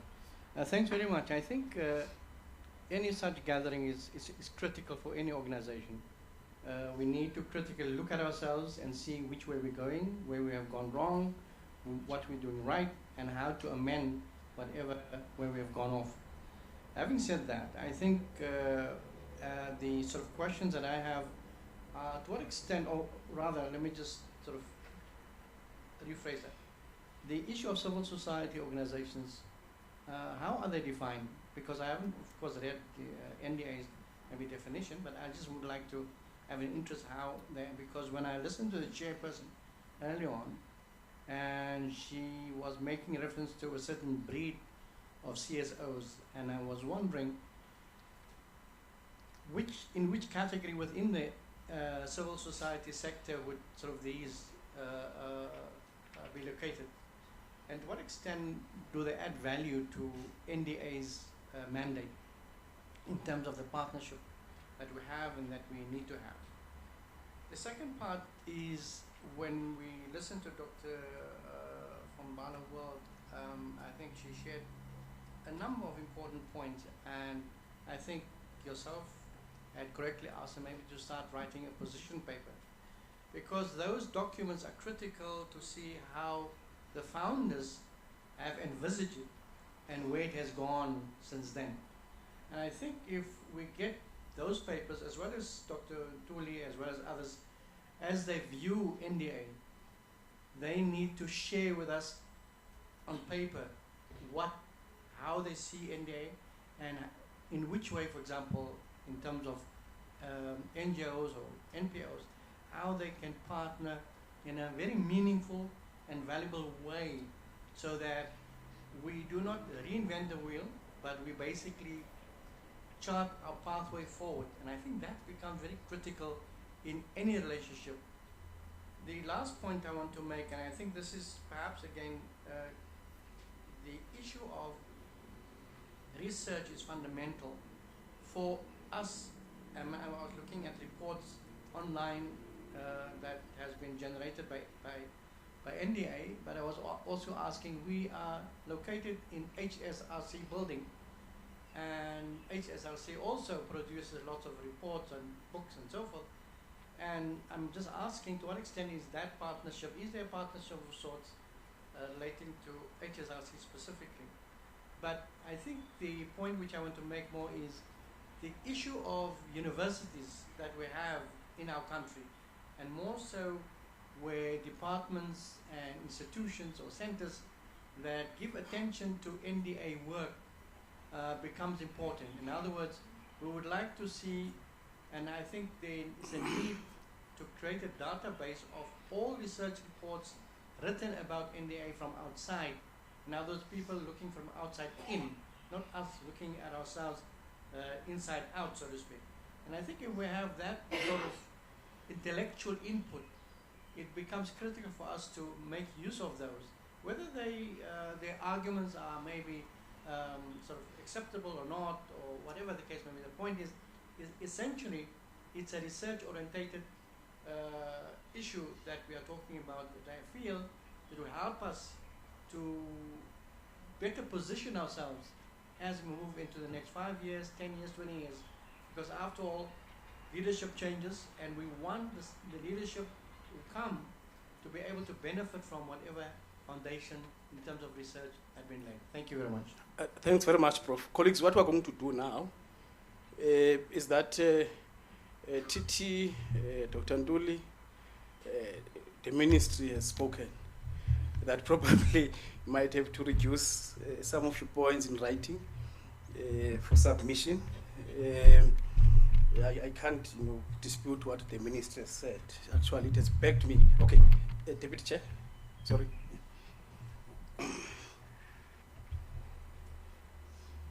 Sorry, Chair, I just thought maybe it would be important to clarify the process of the bill to become the act. The comment online requires that clarification, because the NDA is not responsible for processing or passing the bill. We are just, one of the key stakeholders to be consulted. Our inputs will be made out of this session, and perhaps one more engagement, like you said. But whatever we submit may be taken or not taken. So it's important to mention that Parliament is responsible for passing the bill into the Act. So the department will have its own consultation process, and everyone is invited in terms of civil society or NPOs. And so is Parliament before the bill is recommended to the President to become the Act. I just thought it's important to clarify how this works. Thanks. Thanks, Deputy Chair, for that intervention. In fact, you had raised your hand when I was about to say that some of the issues that have been raised, they are above my pay grade. They are pitching at the chairperson CO level. I'm just there, So I was going to say that probably there has to be response at those levels above me, above my pay grade. So for some of the things that have been raised, probably before our Mtotama comes, because some of the things, they just, although there may not be commitment, CEO and the chair, the deputy chair, but just to clarify and to ease, any fear that people might have. Once people start to mention legitimacy and so on, you must listen, and you need to assure and give assurance, CEO. Hence, I wanted to say some of the points that I've noted here, they need that, but Others, they are quite clear and succinct. It's the issue of diagnosis of the problem and coming up with a problem statement. It links with what Dr. Sbongile and the Prof is saying. You also need a theoretical framework that is going to guide. It links to a point that the Prof raised on research. So you need to have problem statement, theoretical framework, Dr. Cry, and so on. That will guide you, and that will foreground the work that you'll be doing. So I think that is quite, some of the proposals are quite firm. They are about way forward that have been submitted. It's not debate, but they are just those assurances that we need to give to stakeholders. I'm not sure who's going to come. That office is above me, above my pay grade. Just to give those assurances.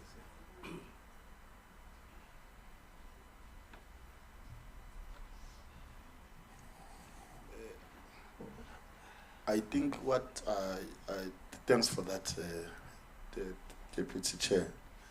What I'm not going to do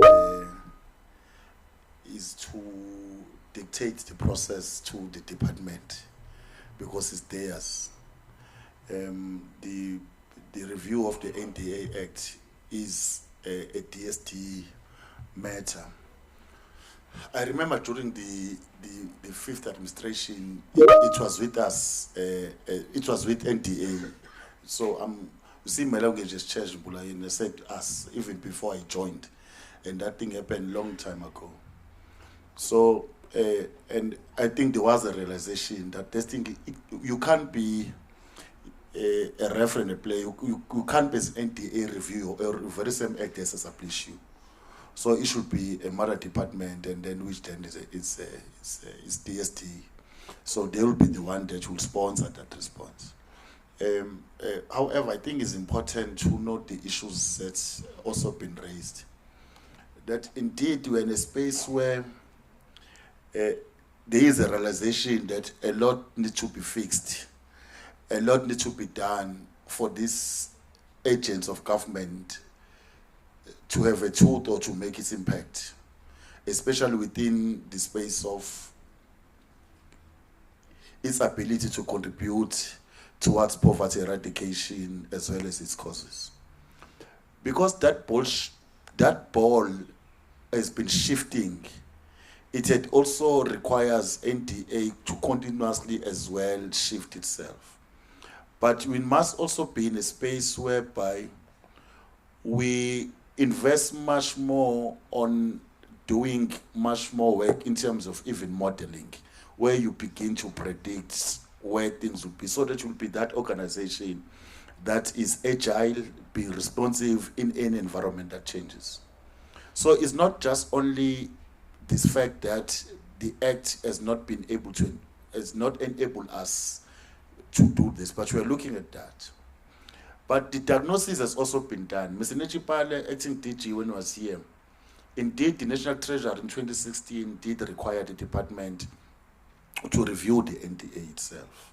And hence it was mainly focusing on the mandate because of some of these issues, including the overlap in terms of its function and so forth. But also the NDA had embarked in the process of doing also a diagnosis. Hence it came up with what the board approved last in July, which was a turnaround strategy, which then looks holistically in the whole organization and how it functions and so forth. If it's fit for purpose, does it have the right structure, the correct capacity, the resources? So it causes quite a number of things. And there are some of the very telling findings from that. And as an agency, we are already implementing the turnaround strategy. But of course, we can't implement the strategy in its totality, but some of these things are working in terms of we are embarking on the change management processes, we are making ways in terms of issues of communication, the IT, we are having engagements on the organizational structure and so forth. There are some of the things fundamentally that deals with our programming and introduces new things, and we are taking those things at our pace, and we'll be piloting some of these things. So I wanted to bring that into perspective, that on one hand, you are talking about the bill, which is outside us in terms of this, so that it enables us to discharge our responsibilities. On the other hand, within the organization itself as well, we have quite a number of exercises that have been done, including some form of diagnosis. So this needs to be turned around. Well, I can't turn it around in the 6 months that I've been given. I'm not begging that they extend, but I'm saying, so I can't do the impossible, given the what probably the damage that have been there for some time. But one is will be making at least a contribution and make, to some extent, a shift in terms of what is expected. And of course, I'm sure we are moving forward towards that. Thanks. I think others, the DSD will respond. Thanks. No, thank you very much. The mic now is quite. No, thanks. No, colleagues, we will now move with the program. I will leave the podium and then Mr. Kotama from DSD. Oh, Deputy Chair, sorry. Okay.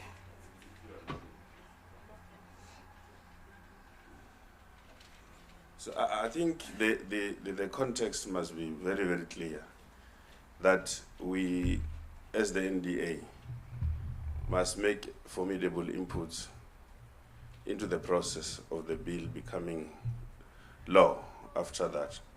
And this process then informs our contribution.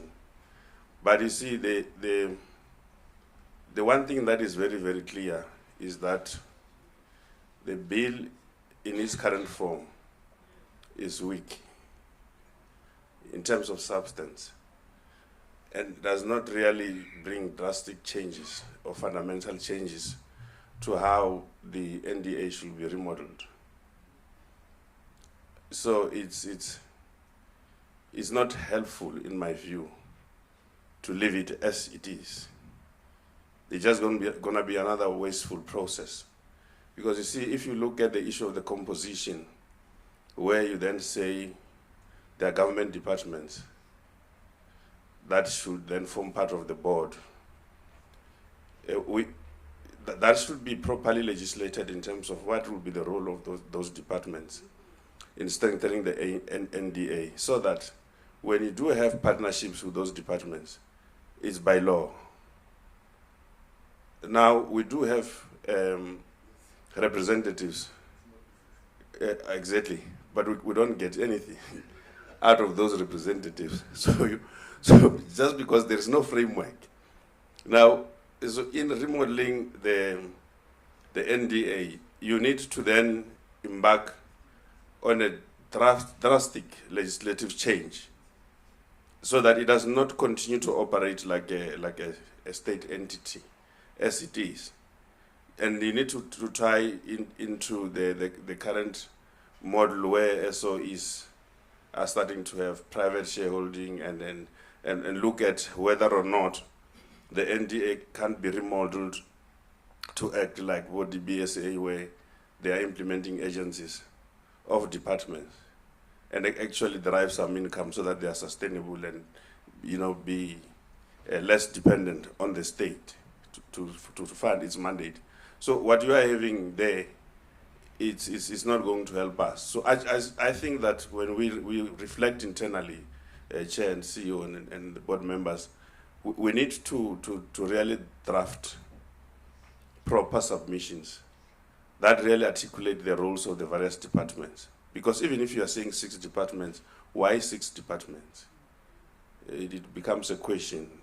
I'm sure there are reasons, but we can find a very tight draft that really, when a department like rural development says that I'm going to have an MOU with NDA, and you say, where do you derive that from? He says, from the NDA Act. And then if it's done that way, and the lawyers will advise, it would then mean that there could be non-compliance with the NDA Act if people don't support us as envisaged by legislation. But I just thought that we need to really look at that and not really accept this kind of drafting ourselves. I think it will be helpful to the department and parliament if we were to be much more stronger in terms of language on the drafting. Thank you, colleagues. Thanks for that, Council, Deputy Chair. It's much more helpful, and I must say it represents us well. Mr. Morolo would know, and Ms. Kletama, Kesiam, when we spoke, we said some of the things you can't leave them to an invisible hand. Remember our conversation earlier on, I think that's where the deputy chair is coming from. There is no invisible hand that is going to craft this act and direct it where the NDA wants to go, acting CEOs, the conversation we had in the morning. So there must be that deliberate effort that the deputy chair is saying of driving it where we want to go. Without wasting much time. Okay, for those who still want to engage, they can still engage Ms. Dr. Krai at ntabisenk@nda.org.za. ntabisenk@nda.org.za. Ms. Mkotama, over to you, ma'am. You are taking us now towards the door of exit.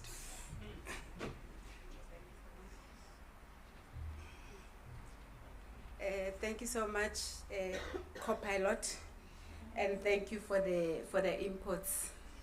And I think it's important to acknowledge that this is the voice from civil society. We are the technocrats. We just drive the process, but the inputs would come from those that are directly affected by the legislation. It might not be comfortable for us as technocrats to hear the hard truths, but it's important to listen to the hard truths, because at the end of the day, we are just implementers. There are those that are directly affected. I'm happy that we are on the same page in terms of the vision, which is dealing with poverty, and that's why NDA was established. The environment then was different from the environment now. What was proposed then in the legislation might have worked then, but as any other organization, when the environment changes, you just have to retreat and reassess if we are still relevant.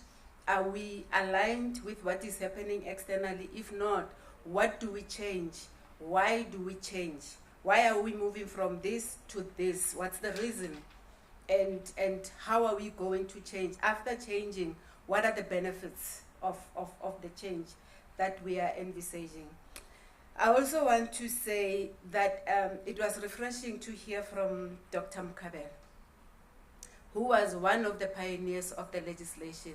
It was beginning to give us a view as to why this legislation exists. And for me, it is very important that the inputs, as much as the environment has shifted, but at least we know where this has all begun and where we want to go. So for me, it is important to take recognition of the philosophical question: why are we changing this legislation? What do we want to achieve? After we have changed, what will happen? Who will be affected? How much is it going to cost for us to implement this legislation? So these are the questions that we need to be answering. The other important factor is that there is interconnectedness between NDA and NDP. These two must be cousins. NDA actually should be the custodian of the NDP. So whatever NDA does, is it informed by the NDP? If we say we're doing social entrepreneurship, how much of the NDP is influencing what we say we want to achieve through the program of social entrepreneurship? So I think as officials, we are now beginning to understand, but also assisting the sector to assist us and drive this process in a manner that will assist us. NDA Act is to regulate. So with this regulation, we are regulating how things are going to happen. The programs is different. And I must say this, that there were proposed changes that were reflected in the morning. The question is how much of it are going to find expression in the final bill. We don't know. That would be informed by the comments that we will be receiving from the public, and these comments are informed by the presentations that we received from the chairperson to our partners that presented. So I think we have to be open to that possibility. As much as there are proposed amendments, let's be open to the possibility that none of the proposed that we saw in the morning may find expression, and we have to live with that, as long as we understand the intention of what we wanting to achieve. So the other issue that I think is important is to the definitions. There is an expression that how do we define civil society, because that will give us to know who are we targeting with our programs. Yes, we're talking about poverty, poverty alleviation, CSO. Who is CSO? Where do we find them? What is their characteristics? So once we know who this is, our programming will be target-based, and we will be able to see the result of what we are trying to achieve. Allow me also to just wrap on the, I wanted to wrap on the voice from civil society. They are giving us direction. Where do we move from here? What are the important factors to take into consideration when we amend this legislation? What is wrong with the current legislation? What are we correcting? Why are we correcting? What are the benefits of these corrections that we wanting to do? From our internal stakeholders, we heard from the chairperson giving us the context of eradication of poverty, emphasizing the importance of partnerships. So, and the deputy chairperson also emphasized government partnerships.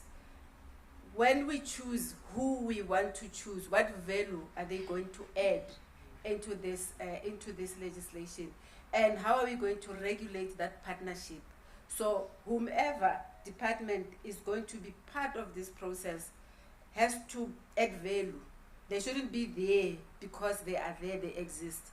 But how are they going to assist us to advance the eradication of poverty? So the choices of the departments is very important and very strategic.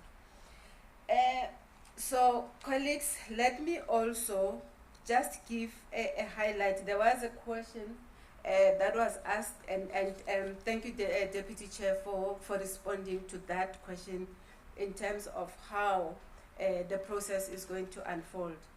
So DSD will be leading the process of the legislative amendment. Of course, NDA will be part of this, but DSD will be leading it outside the NDA. And in that, my sister here is going to take the comments, so it's still open. What we need to agree on, and maybe they will publish on their website, I don't know, as to the comments, by when must they be received. At least if we know that if we say end of February, we know between now and end of February, we are going to receive these comments from the public, and once we have that, we draft the bill based on the comments that we have received. Yes, there is a bill, but we don't know how much of it is going to be transformed based on the comments that we are going to be receiving. But by end of February, at least, can I suggest that? Is it okay? Is it fine? I know I never negotiated with you, acting CEO, and Umpati wa Mohambi. It's fine. Okay. So that at least we give as much opportunity to those that want to make inputs. 28 February, and I'm sure NDA will just publish that. If we receive on the 1st of March, ASKIS, our deadline is 28th of February. At least we'll have given everybody a chance. Where do we go from here? We received the comments from the public based on this process of today. And these inputs will be consolidated and they will be translated into the legal speak by the legal unit, DSD, together with legal NDA. So that will be translated into a bill. This bill is still going to be consulted on. Remember, now it's input. We are putting them together. Now we'll be translating them into a bill, which will be a law. They'll frame them in the language. You know how the legislation is crafted. You know that technical language. And then there will still be an opportunity for consultation, but this time it's going to follow the law-making process of government. It will be gazetted, and once it is gazetted, it will be published for public comments for 30 days, if I'm not mistaken. Once the comments are received from the public, once it has been gazetted, we're still going to look into that, and the further inputs will be done and the changes will be made. But also, not everything that will be received will find expression in the bill. There might be those that will be received. There might be those that will be inputted in the bill. And the other process, another leg of the process, once we have done that, we are going to take this through the CS process. This is the presidency, the Department of DPME. Yes, DPME. We have consulted and we have diagnosed the problem. We know what we're wanting to solve. So check for us if this meets the requirement of, they call it CS, Socioeconomic Impact Assessment. They will be looking at that, asking questions, and once they are satisfied, we can proceed with the internal legal processes of government. So there is still a chance. NEDLAC will be engaged as well through the process, and until it is at Parliament, and by the time it gets to Parliament, we should have satisfied the process that every stakeholder that has got direct interest have made their inputs. By the time it becomes a law, everybody would be endorsing it. It's no longer an NDA act, it is our act that is implemented by NDA. So, and that's where ownership would come in.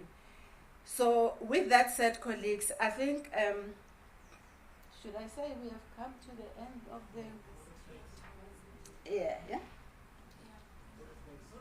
Okay. Oh, okay, I'm getting instructions from my employer of the day. So with that, thank you so much. Colleagues online, thank you so much for being there.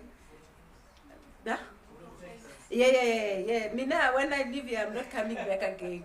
So I'm thanking colleagues for listening, and thank you so much for your attention and just listening to me. Happy, there's a question. Okay. Are we going to take these consultations to provinces? Oh, are we going to take this to the provincial consultations? I think the process of consultation will be drafted. It is important to engage everybody. So we might have to look into that. CEO will guide us as to how we are going to do that, because that has got financial implications. It is our wish to do that, subject to availability of funds. So thank you, colleagues. I'm out of your hair, and Deputy Chair. I'm told there's coffee. Wait, downstairs. Oh, there is coffee outside. The afternoon tea. So yeah, thank you so much for your time, Deputy Chair.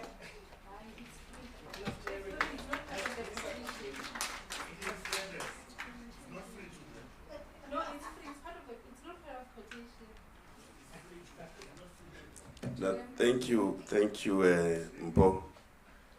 Thank you for doing 90% of the work I should do. You're a very resourceful facilitator. But thanks a lot to the facilitators. The two of you Josopu and Mpo, you did a very, very good job. And I think we should give you a round of applause. You were really facilitating that. We should thank our chairperson, for making sure that we all come here, and for your leadership, chairperson. We don't have platforms to thank you, except such as this one. We really want to thank you. The chairperson is a very well-spoken person. She speaks very good English for her age. So, her vocabulary and style of talking always leaves me with admiration. She's a very intelligent chairperson. We're very lucky to have you. And thanks to all the board members that came. Some of us are here, some are online.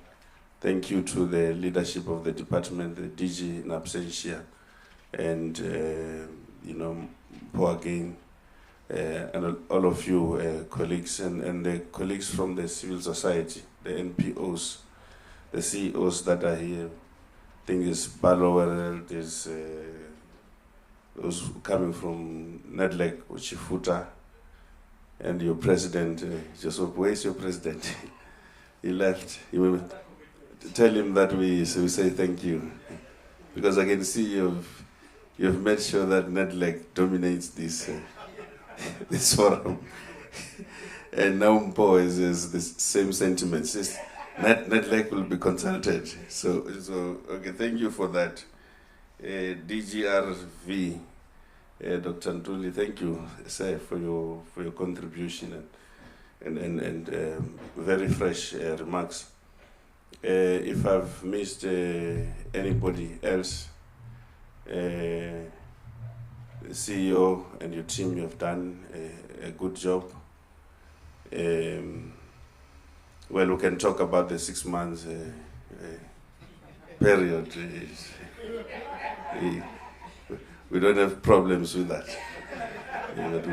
We can talk. The chairperson and myself are very friendly, people. But to everybody who is here and online, thank you very much, and travel safely, home or wherever you are going. Thank you.